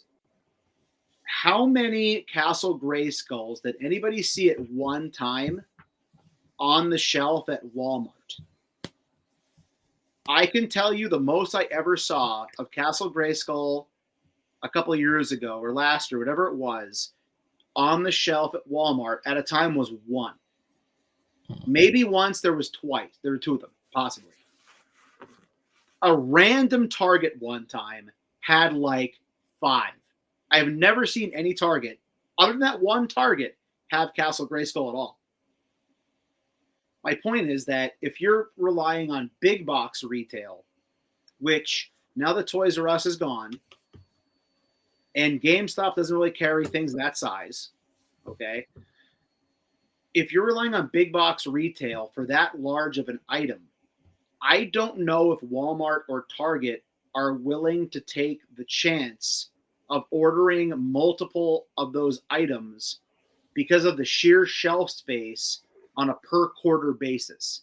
Because as we know, all these lines come out of the 4 quarters, right? Right. That's why there's resets every quarter, right? All 4 quarters. So I don't know if a big box store would go in on buying enough of this size of an item for them to make money. Now, I know there's a lot of people out there who know much more than me in the community. I haven't really weighed in too much on this topic because, frankly, I don't like arguing. It's not my thing. Right. I'm here for fun. Okay. No, I'm saying that's why I haven't really waited. That's why I haven't given. Yeah. So I'm here to have fun. So people disagree. It's totally cool. But like, I don't think a Walmart or a Target would carry a large ticket item, especially that shelf space size. So my question would be, if everybody's saying you can put this out at retail, then I assume they're suggesting you'd put it on Big Bad, Dork Side, so on and so forth. So now you have those smaller companies who have to order those items ahead of time. So I don't know. I don't know if this makes sense or not. That's where I was going with this. I get what you're saying. Like like big box retailers are not going to put this on the shelves. We know this for sure. We basically, like, they're not going to take that chance with it. And just a couple of comments here I want to get to as well. Let's see. Where it said people had the Hall of Justice, Terror Dome, Joe Headquarters, Batcave, Castle Lions, Wayne Manor, Return to Jedi, Robin Hood, Forest. But we got to remember. But in what year? Yeah, and that was like back in the 80s and 90s, and you're making a small scale when toys were bigger at that time too. It wasn't just collectors. It was kind of like a little bit of everybody. Like you had kids who wanted that stuff, and you did have adult collectors who wanted that stuff as well too. And they were a lot smaller. They weren't 6-inch figures. They were still like 5-inch figures. So you can make a small play set, and they would still sell. And I'll add, Dante, kids actually bought toys back then. Right. Kids, I hate anybody who's watching this. This might offend you. I'm getting out there today. I'm getting angry. Oh my God. I'm sorry. This is me. Anybody watching this, kids don't really collect action figures anymore. If you didn't know this, when I was a kid, like Tarodrome, okay, that was at like Sears or J.C. Penney or whatever, okay? The Defiant, these were things that kids wanted to play with. Nowadays, kids want to play video games. We're the ones buying these things. So, like, I think it's a much different market to compare different play sets from 25 years ago that were on shelves marketed for children versus adult aimed collector items that parents will probably not buy off the shelf for their kids anymore. Right. Is And that fair? that's fair to say. And it's like also too, like we have to understand too, like the kids who are out here today are not this like the same kids like who grew up watching what we did. They have more options. They got like YouTube, they got every like subscription service that the parents have out there. And it's different shows that they like. Pokemon. You like you gotta think about that too. It's not like it's just Marvel out there. It's Marvel competing with other stuff like I'm trying to think offhand, like like Pokemon, Power Rangers, and like other stuff out there. I want to say I can't think of everything off the top of my head right now. And Fortnite, like things like that, video games as well. It's not just TV shows that you just catch on TV when you can catch them on Saturday morning. It's at anytime they want to watch it, it's available to them. Blake, thank you for super chat. He says, "Preach, Dante." I'm just saying how I feel. That's all I'm saying is how I feel. I'm not saying anybody has to agree with me. I'm not saying you can disagree with me. If you disagree with me, that's fine. I'll have a civil conversation with you. I'm not upset with anybody. I want to see the fair shake for everybody. If you're going to take it on Hasbro, you gotta take it on Mattel because Mattel's doing the same thing. And in this case, and like I said, the same thing with Mattel. Mattel put out a WWE ring they could put out in the store, or make it a ringside exclusive like AEW did with their ring, and it will still sell. But they chose to go the crowdfunding route. That was the issue I had with. And then Jamie Lee says, "I collect Origins, not complete. So I know many are fine with this price, but to me, it's incredulous with the rest of the toy line. Even Castle Grayskull was affordable value, placed at $80. Now, depending on which Castle Grayskull you're talking about, because there was a new one that they had came out with years ago that you could order online only through the Mattel. I forget what it's called. Collectors Club. Yeah, Matty Collector. I had got that one. I never opened the box, but that thing resold for like $400 when I finally sold it. So there's that one as well too. That one went up in price. I think it was like $200 or $300 when it came out, if I remember correctly. Greg says, once outside the crowdfunding mechanism, the price point on most of these won't be as set as high. Galactus without the Heralds as Pulse exclusive pack. Now, my only gripe with Galactus was we got Silver Surfer again. That was my gripe with it, because it was a figure that we were getting again that we already had. That was my true gripe with that Galactus. I rather seen like another hero that was not already made, like a new one. That was my gripe with it. And I said my gripe was it. I still got Galactus, but that was my gripe with it because it came with Silver Surfer, figure that I already have twice over at this, well, actually 3 times over at this point. And I understood, and I understood everybody did not get it, did not have a chance to get it, but I didn't want that as part of my HasLab for Galactus. That's not a figure I wanted, that was already out there. That was my issue with it.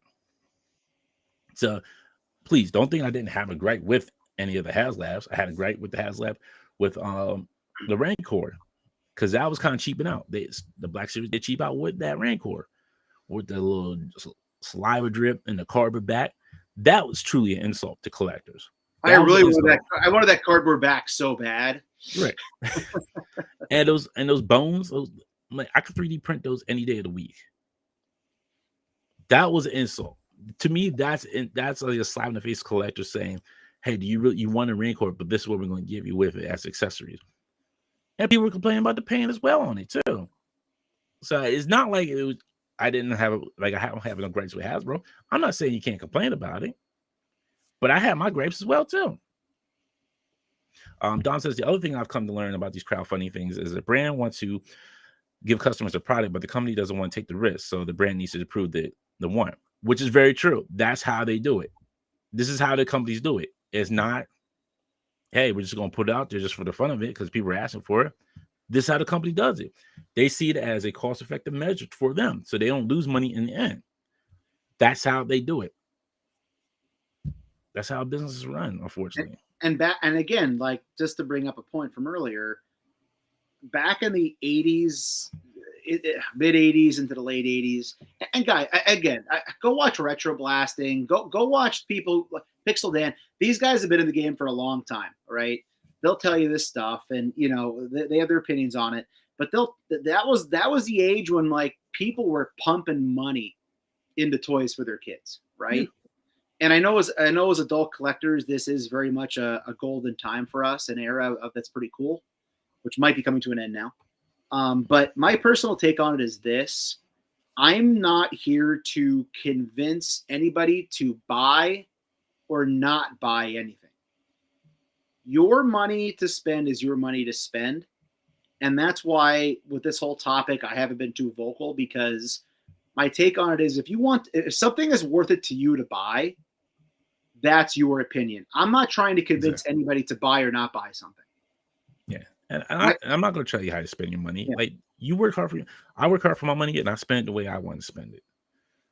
Frivolous or not, that's just my choice. You work hard for your money. You spend it whatever way you want to spend it. That is up to you. Like Dante, you were just in New York Comic Con, right? Yeah. I'm not doing videos telling people it's a waste of your money to pay to meet a celebrity and get a picture with them. Yeah. Right? To me, I tend not to do that too terribly often. So if people want to spend their money on that, I have no problem with that. Like, that's your thing. I just, maybe, I don't know. That's how I view it. I'm not here to try to tell people, you know, educate yourself or whatever. If I do a toy review, I'm saying I enjoyed it. I didn't enjoy it. Here it is. But I'm not trying to convince you one way or the other. Right. My way of thinking is for like some of the stuff that happens at Comic-Con. Like, let's say, for example, I'll use Sting as an example. It should be a lower price. If I'm getting a picture and getting something signed, it should be like $20. I can deal with that because you're already getting paid from AEW. You're already getting paid from the con itself. Why is it like $50 when it should be $20? I pay my how much ever for my ticket, my badge to get in. That should be at least a discount for me. But I'm not upset about it. You know what I did? I just don't do it. Like, if I see like it's a little too high, I'm like $50 to get a picture taken. That's not for me. That's just personally not for me. Mm-hmm. I'm not gonna say anybody who doesn't want to do it, who wants to do it. You know, that's great for you. You want to do it. That's cool. It's your money. You spend it the way you want to spend it. I'm not going to tell you how to spend your money. Yeah. I'm not going to sit here and try to be digging in anybody's pockets and tell them how to spend their money. There's some artists that I think that overcharge a little bit for signing a comic book. I don't tell them that. If I feel that artist might be worth it to sign my book, then I may begrudgingly, pay the money. There was one artist last year when I went to New York Comic Con, signed my Spider-Man book, and it was like I think it was like $20, $20 to $25 from to sign the book.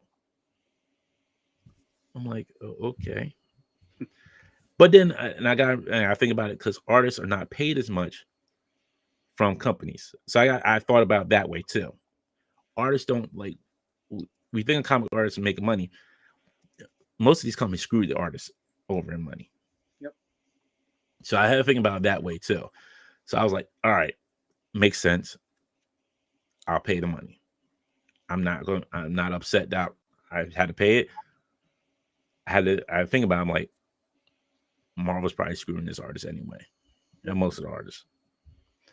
What Blake says, Boog's part 2 interview breaks down the finances and the most common gripes pretty well. Thor says, so what are you trying to say? Don't complain, don't ask for a better product or ask not to be screwed over in price? No. You can lodge your complaint. I'm not saying nobody should not lodge a complaint. But the thing is, if you don't want to pay it, that's fine. Don't pay it. Don't spend your money. It's your money. Spend it how you want to spend it. Logic Blaster Logic Blaster says, hard to answer, but maybe it's because I'm not a hardcore Motu fan, but I love the design of the origin figures. They're great, but it's pricey and I can't justify it. Oh yeah, we were talking about Motu, weren't we? Yeah. Oops. Jalen says, I never saw Castle Grayskull at retail. Ordered mine. Idon says, a couple months ago, 2 of our targets had 6 to 8 of Grayskull. Blake says, retail doesn't want to carry these big items. They usually lose money, which is very true.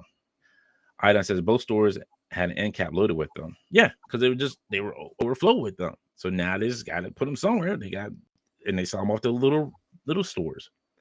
Thor says, if someone wants to crowdfund overpriced figures, then that's on them. I suggest my fellow collectors might want to learn how to customize. That's a little tough because not everybody's great at customizing. Nobody, and a lot of people don't want to take time to do customization on their figures. I could barely do a head swap. Right. I'm not good at painting. So customizing is not good. It's not great for me because I'm not the greatest painter. I never was, and I haven't become a great painter as I went along life. So it's just, unfortunately, that's not something that is an option for me. Now, if you're a customizer, great. If you're good,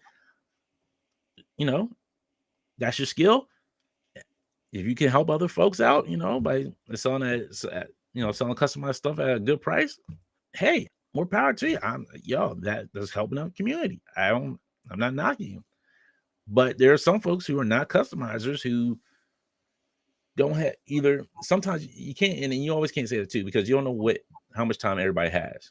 Some people have families, and get that small window of time for themselves, and they may just want to take pictures with their figures and pose them up a little bit, and then they got to go back to doing family stuff. You got to go back to work life. So you can't always say it because you don't know how valuable somebody else's time is too. Yep. Blake says, Bob Valley, when he was a member of the show, said the retailers don't want large vehicles and play sets. White Mike Vegeta says, all 4 of the targets near me had 3+ Grayskull play sets constantly. The problem was they were never in the aisle with the action figures. They were in a whole separate section by the Power Wheels. Oh, wow. Pokey says, this is a great point. What if those big box stores sold them online so they didn't have to eat that shelf space? That's another point. Would they sell them online? Do they want to sell them online? That comes the issue. Because now they're taking up space in the warehouse. So it's just factoring in. It's factoring in where we're at. What are those companies willing to buy? What are they willing to pick up to try to put out there on the shelves for people?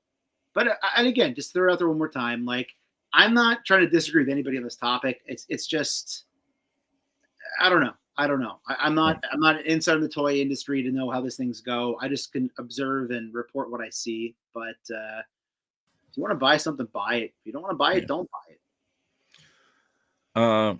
John Engel says kids want iPads and phones, and that's the other issue too. A lot of kids are not buying toys. They're not like us. Where ML Series is saying my kids buy toys. If we have some of us have kids, those who do have kids, we show them their collection. They say, hey, look at this fun stuff that we have here. Look at this stuff that you can play with, and they pick and choose from that. Or if they're playing a game, they say, hey, do they have figures on this? And you take them to the store, they have the figures for it, and they collect those. And then it kind of spreads out from there. Their taste grows from there. Mm-hmm. But most times, like John says, it's iPads and phones. Because most time, that's what the parents is putting in front of the child. That's what they're going to do. That's what they do. And it's a different age. Like for us, when we were growing up, there was no iPads and no phones to play with. It was just the boob tube. That was it. You get up, you turn the knob, bam. Or you had the converter box and you were flicking through the channels to see what was on, what cartoons were on. That was it. Or you knew the time for cartoons when they came on. You're like, oh man, I can't wait for this. It was a different era and a different time. I wish we could go back to that time and show kids like how much fun it was just not to have some of this stuff. But we're in a different time where there's more gadgets involved, more electronics involved than it used to be. And I'm not speaking for I'm not a parent, so I can't speak. I'm not trying to say I'm speaking for most parents, but most parents probably feel it's easier to put the iPad in front of the child and go about their business. And I'm not saying like anybody here does that. I'm just saying that's maybe how it is a little bit. And that's how things are marketed too. I mean, Mm. Coco Melon, like walk around. My Target had 8 billion Coco Melon figures because that's what kids wanted. But you're talking about a little plushy thing versus an action figure. But I will add, I think it's very cool that there are adult collectors that are mothers and fathers who share their collections with their sons and daughters who are like, wow, I want the Flash. I want a Spider-Man. And those parents are willing to pay that price to give them those higher priced figures in the toy aisle.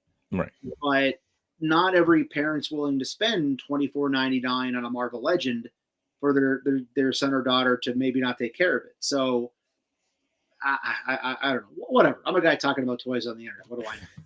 Exactly. That's the same here. Greg says physical retail isn't a way to sell large items. The companies have their own stores that these crowdfunding are all made to order. That is true. If it was like a Pulse exclusive or like a Mattel exclusive on their website, yeah, I think people be more receptive to that, which I can understand. And I agree with you on that, Greg.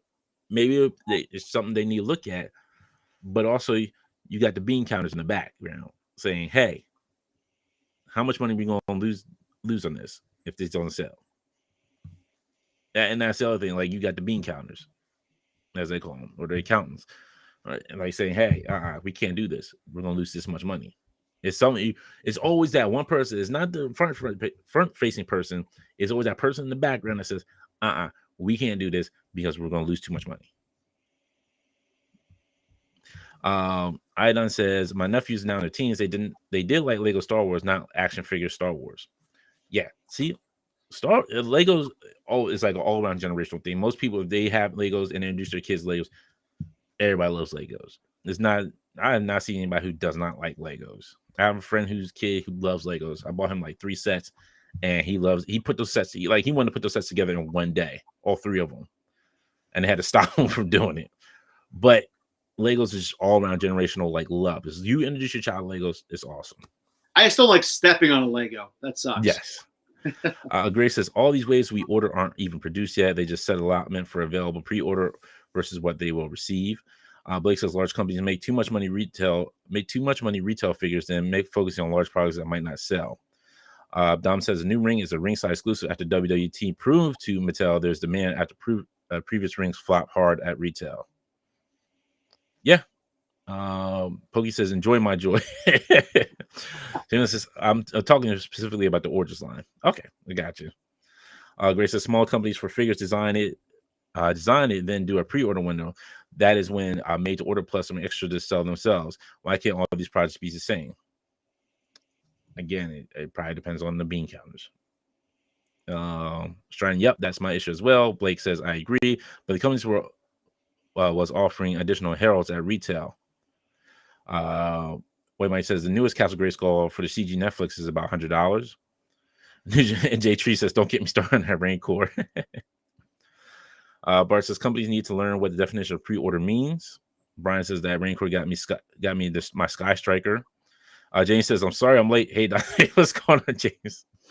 Man, Mike says big box stores are getting tired of delays on pre-orders and are planning to go the Amazon route. Bart says this show's an enabler. So the super chat, thank you, Blake. Says if you all could pick a new crowdfunding project of any line, what would y'all want?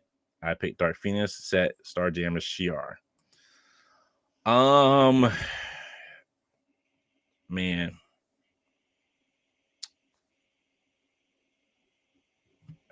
I'm trying to think. Yeah, don't kick it over me because I have no idea, to be honest. I really struggled even with Marvel Legends. I know after Galactus, people were saying like a giant man. I would not have bought a giant man. I didn't want that. I'm the wrong person to ask. It depends it depends on which Giant Man it was. If it was like the original, like the one they did with the Toy Biz, like in that outfit, I would probably go for it. If anything, I would say, and I've been wanting this for a long time, a Hanna-Barbera set, like the old school cartoons, like cool. Birdman, the Galaxy Trio, Samson, the Herculoids, like a full-on set of all those. Blue Falcon and Dog Wonder. Like, if you give me a set of all those Hanna-Barbera figures, I'm all in on it. No matter, I will work overtime every day so I can afford those figures. That to me is worth my money because nobody's done 6-inch Hanna-Barbera figures. Man, Mike says, I'm sorry, go ahead. I was gonna say, that's fun. I'm just looking around.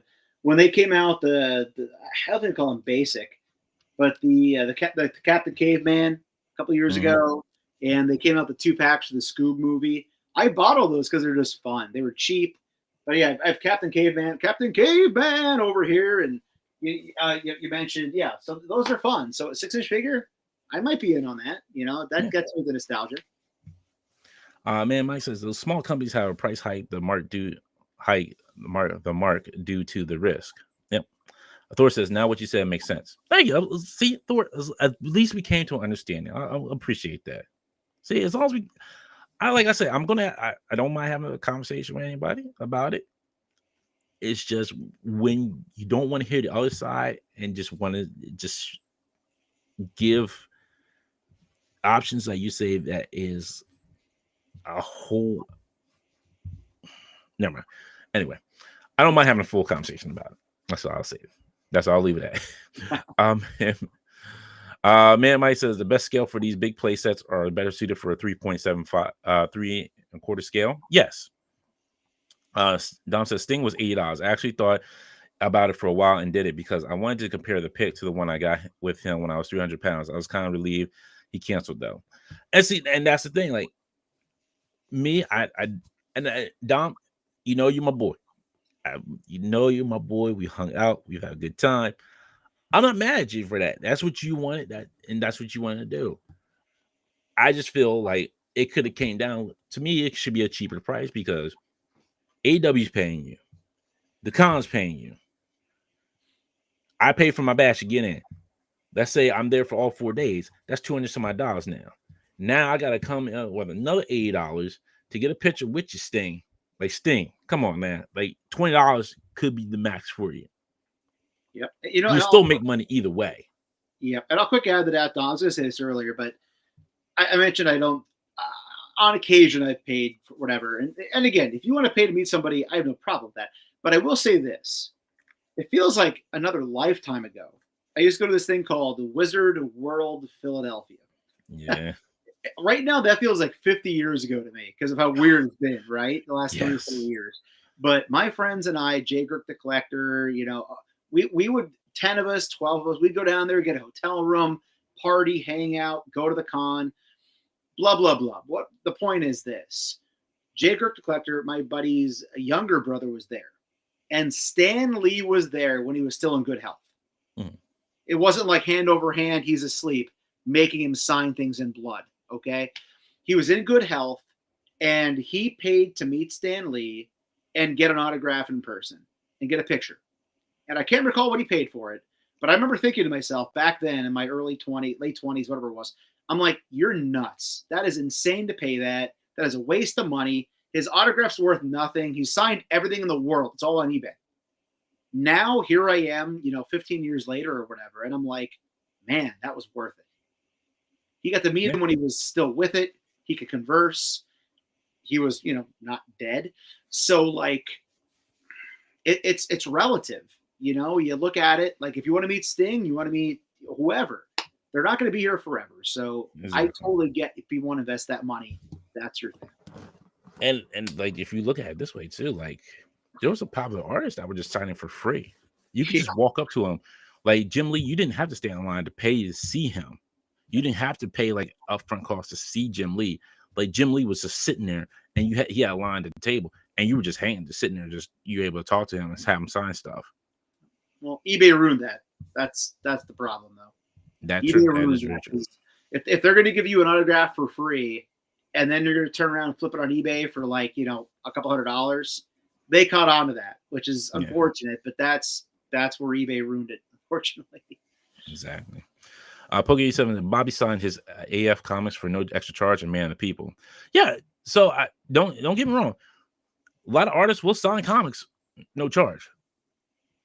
But then you also got to remember too, like some of these artists who work for these big companies are not getting paid that big money. Mm-hmm. They're not like Jim Lee status or Greg Capello status. Like they're not up there with them or Sean Snyder. Was it? No, is it Sean Snyder? Yeah, Sean Snyder status. Like they're not up there in that status. Something not out there in that status front. Up there in the upper echelon where they can be like, okay, it's cool. I can, I can charge you for this. Someone just like, they're just happy. And I literally tell you this. Most of them are happy to talk to you when you come up to talk and like have a conversation with them. And just tell them like how much you enjoyed the book that they're doing. Trust me, it makes a world of difference. Man, Mike says, look at the Super 7 versions. Yeah.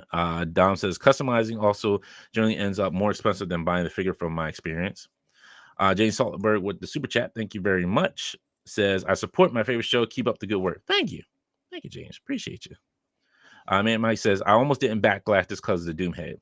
Yeah, and that's another thing. That was another thing I had a great with. Like it's Doomhead. Like this is like the most offshoot of Galactus. Like honestly, I'm not gonna put the Doomhead on my Galactus. Yeah, like it's gonna go in a drawer and be put away. Yeah, like, I would like to say I haven't sold anything yet for my HasLabs or whatever, but like that's something I would consider just jettisoning out to somebody else. But I don't think anybody would buy it. So like you're kind of just stuck with it at this point, Yeah, and it's like really like that. To me, it's just like, okay. Now, it's different with the Sentinels because I could put a Tri-Sentinel head on the figure. I'm like, all right, cool. It's Tri-Sentinel. That makes a difference. Master Mode head. That makes a difference. That works for me. That works for many. There he is. Yeah.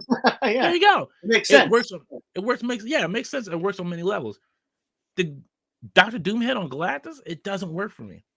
Those are two, and like I said, those are my issues with that Galactus has. Like, was the Silver Surfer and that Doom head. That was my gripes with it. So it's not like I didn't have gripes with anything. I did have gripes with it. Those were mine. Grace says, if you have money, you can customize anything. Those who don't personalize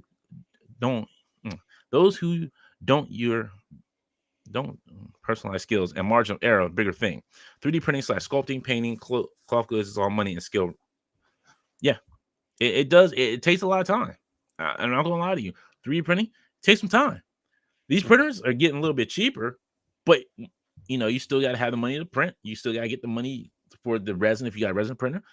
That's not cheap. The resin not cheap. If you're doing a PLA printer, the plastic is cheap depending on like what you're using, but it may not be the best that you're using either. It can sometimes be the garbage plastic that you bought, and then you got to throw the whole thing out because now you're wasting money. That is, that comes all with it. Blake says Hasbro has been said that they have to run specific production numbers, which is why Army builders sell out and not available at all times. ML says, my kids capture your mutant kids. Mike says, sell me, please. I don't know what you want me to sell you. I'm like I said, this is just what I'm saying is my opinion. I'm not saying you have to go by it. I'm not saying you have to live by it.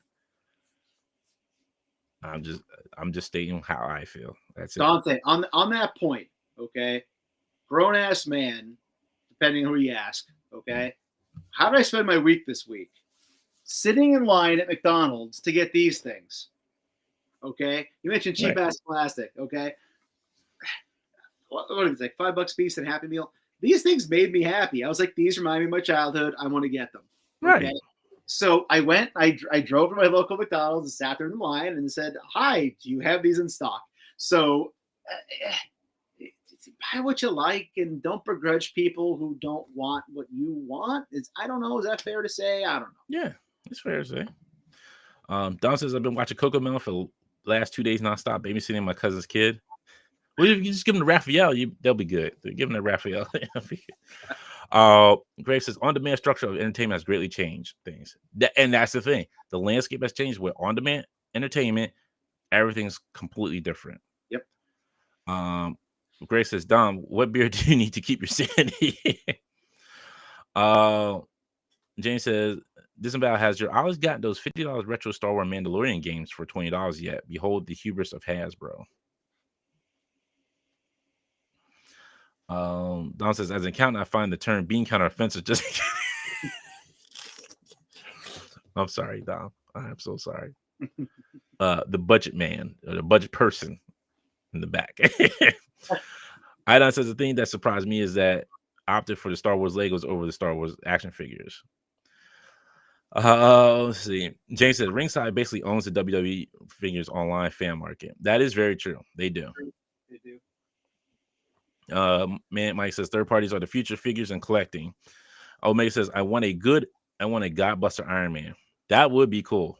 I'll be down for a Godbuster Iron Man or a Celestial Iron Man. If you've seen that comic. Plus, what's that? It's pretty cool. Yeah, it's wild. It's a Celestial Iron Man is just wild. Plastic Thunder says, I will want a HasLab of Hall armor with 30 slots, LEDs, and one of the goals is a uniquely tooled comic Hulkbuster figure.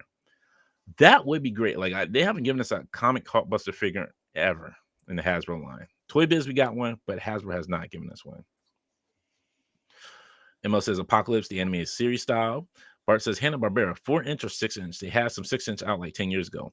I want 6-inch, like fully articulated like Legends. Like I want some articulation in them, not the ones. I know which ones you're talking about, but I want some fully articulated ones. Don says Crowdfunding, a real good updated Batcave, Wayne Manor. Grace says Dante, beware. You said it. Super 7 will end up with it. Yeah, unfortunately, of all the places. Captain Caveman. Omega Weapon says, I'm mad at the folks who's been crying for HasLab vehicles.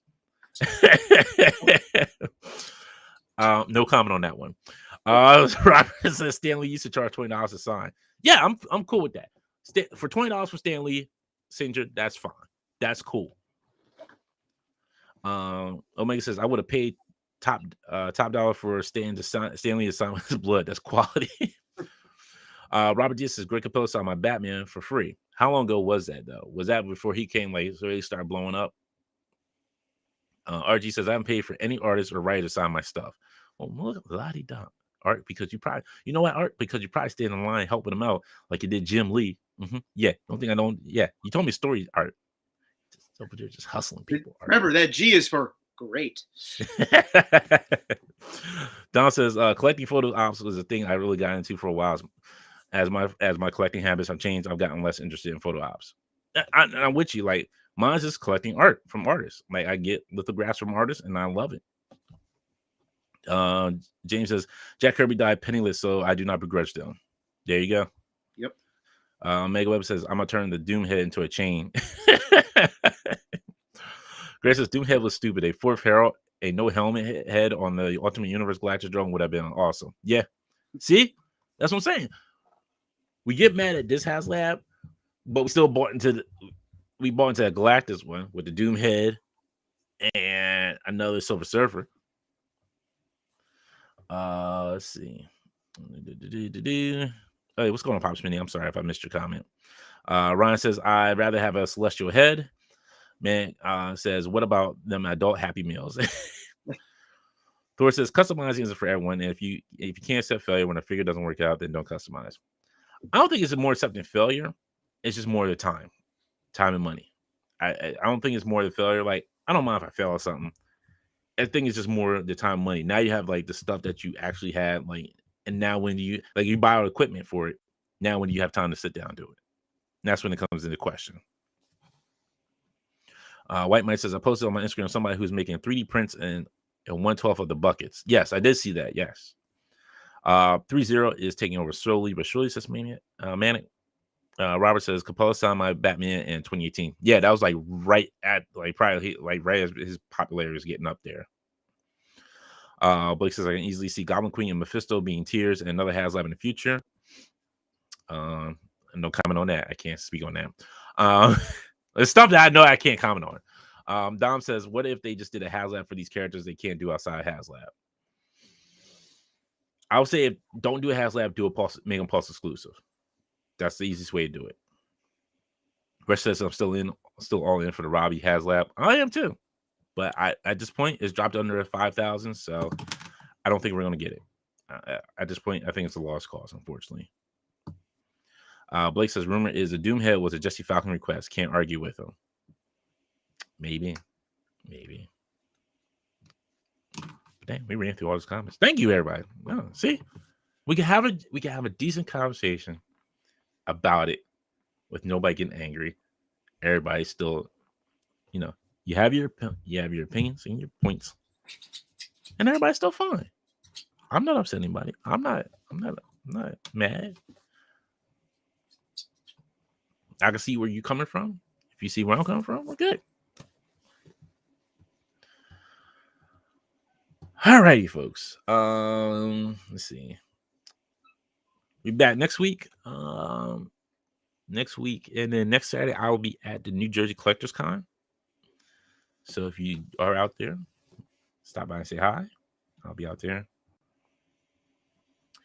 And then a week after that will be the next show, right before Legends Con. So I can't wait. This will be my. What's that? Looking forward to that one. This will be my first one, so we'll see. We're gonna see how it is. I know a lot of us will be out there and meeting up, and it's gonna be a fun time. It's gonna be a great time to see everybody again. There's some people for the first time. Robert says, but Dante, you're not allowed to say anything. It sucks. It's just it's YouTube rules. Yeah. Yeah, I can't say it sucks. Come on now. Everybody else does it for me. Don says, I'll be there. Dom Machicciato will be there. Dom Machicciato. If you haven't met, for those who have not met Dom, like Dom is a cool guy. Let me tell you, everybody I've met so far that has been in this chat most times, like I've had a great time hanging out with them. Tim, Art's just like, well, it is. Art's just cool. Art's super cool. Art's that cool rich guy. If you ever seen The Simpsons and there's that one kid singing about like he's like, I'm so rich, oh yeah, I forget which episode. It's like when Lisa was in the singing contest, and Homer was like her manager. Then he quit being her manager and started helping the other boy. He's like, I'm a rich boy. That's Art. That's Art singing. Like, I'm a rich boy, shooting out money. NJ Tree is awesome as well. Dude's taller than me. I keep forgetting how tall NJ Tree is. Like, he is the size of a tree. I can see why he calls himself NJ Tree. He's the size of a tree. He's like, he's taller than me. I'm like, I gotta look up to him. I'm like, what's going on, man? Yes, he is. Greg says, Rush for you and Cloud. I do hope it funds. Dad, not for me too. Dad, Greg. I thought we were friends, Greg. I thought we were good friends, Greg. See, what happened, Greg? What happened? I got no but love for you, Greg. And D3 is also as well. Bart says, Infinity Crazy Con, October 31st at Nazis Man Cave. Bring your own toy. No, that's not happening. No. Pokey says, great show, great convo as always, Jens. Thanks for all the fun. Oh, you're welcome. Thank you. Thank you all. Like, glad we could finally have this conversation in a peaceful way. It was fun. Forfeit says, got hurt at work at this past Monday, and I'm going to be laid up for a while, so no shows for me. Oh, I'm sorry. I hope you feel better. Sorry here, buddy. Rest up, man. Yeah. Archie with the love your eyes. Archie, you know what? Archie gets all love. Robert Diaz says, I'm going to support my IE3 POA gear at the Kane County Toy Show this weekend. Nice. Can't wait to see it. Very cool. What's going on, Tyler? Hey, Tyler. All right, folks. But that's wraps up for us. So we'll be back for the next 3 weeks with shows. As far as that is, there's no guests for those next 3 weeks. So it's just us talking toys as always. We'll be here hanging out, ripping through it, and letting you know what's out there. And before I forget to mention it, right before the show came on tonight, new toy hunt at Disavowed Action Figures here on YouTube. So got that out there. Squeaked it out just before we started tonight, Dante. So check out that toy hunt this week, and Instagram disavowed_12. I try to post my local finds here in Pennsylvania and other random nonsense that I like to talk about. Oh yeah, I'm not laughing at you. I'm just laughing at you. You got Russ says if Robbie funds, I need to find somewhere to 3D print 1 in 12 highway street lights for the display. I could probably help you with that. I feel a feeling it's not gonna fun. Art says I'm your token Asian. Wow, Art, really, Art? You know what? I can't. Well, it's certainly not me. So it's certainly not me. Yeah. I could be the token black guy for you. There you go. Greg says, so what do you people think of the Football Joe gear drop from Gridiron? Most of it is fun, but not the ammo canister. I didn't see that. I liked what it came with it. I did see I think it was like a preview shot of it, but I didn't see everything that they're doing with it. Dom says he's on vacation next week. Enjoy, sir. Enjoy. Oh, you know what? What day is All Out? Or Full Gear? Is it Full Gear? It's Full Gear. Full Gear, yeah. I think it's a Saturday. Okay. I think it's. I don't quote me, but I think it's a Saturday. Yeah. Okay. Yeah. Might do a live pay-per-view show because we haven't done one in a while. Yeah, that'd be fun. You're right. There you go. Thank you, NJ Tree. November 19th. Man, that's scary to think about. That's like literally almost Thanksgiving already. Time flies when you're having fun, man. All right. Forfeit says, "Will do. I'm lucky because it could have ended badly." Oof, doesn't sound good. Well, I'm glad you're still. I hope you get on, man. Speedy recovery to you. James says, "Thank you, Dante and Tim. Great show. Thank you. You're welcome. You're welcome. Thank you. Thank you for watching us talk about stuff." Yeah. Unboxing Art says, "I love you both, token or not." I appreciate it. And go see Unboxing Art had Jason. Oh my goodness, I always have a hard time saying Spiro Toys. I don't know why I have the hardest time saying Jason's last name. I always have the hardest time saying it. But he had a great interview with Jason. It was awesome. So definitely go check out Unboxing Art's channel with the interview. Great interview. NJ says November 18th and 19th at Newark. Yeah, I try not to travel to Jersey. I'm sorry. Robert says Dante, the Spider-Man 3 had 6-inch scale street light. Yes. But I'm sure on eBay it's probably like who knows how much it is. Dom says another 8-hour for AWK. That is true. It might not be because half of the people are not there anymore. So yeah, everybody suspended. So it doesn't even matter at this point. That's a whole other podcast right there. Yeah. Forfeit says, "Thank you. You're welcome." NG, it says, "How about my last name? Zelensky. The Brazil. See, nah. See, this is a trap. This is all trap. Dandy. Dandy.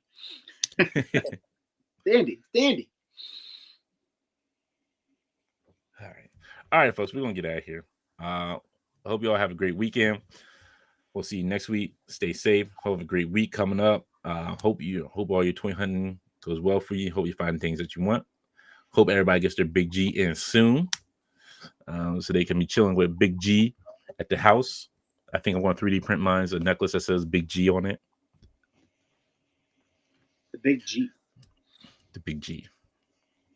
Russ says, "I'm going to Disney on Sunday. Am I going to run into your girl again?"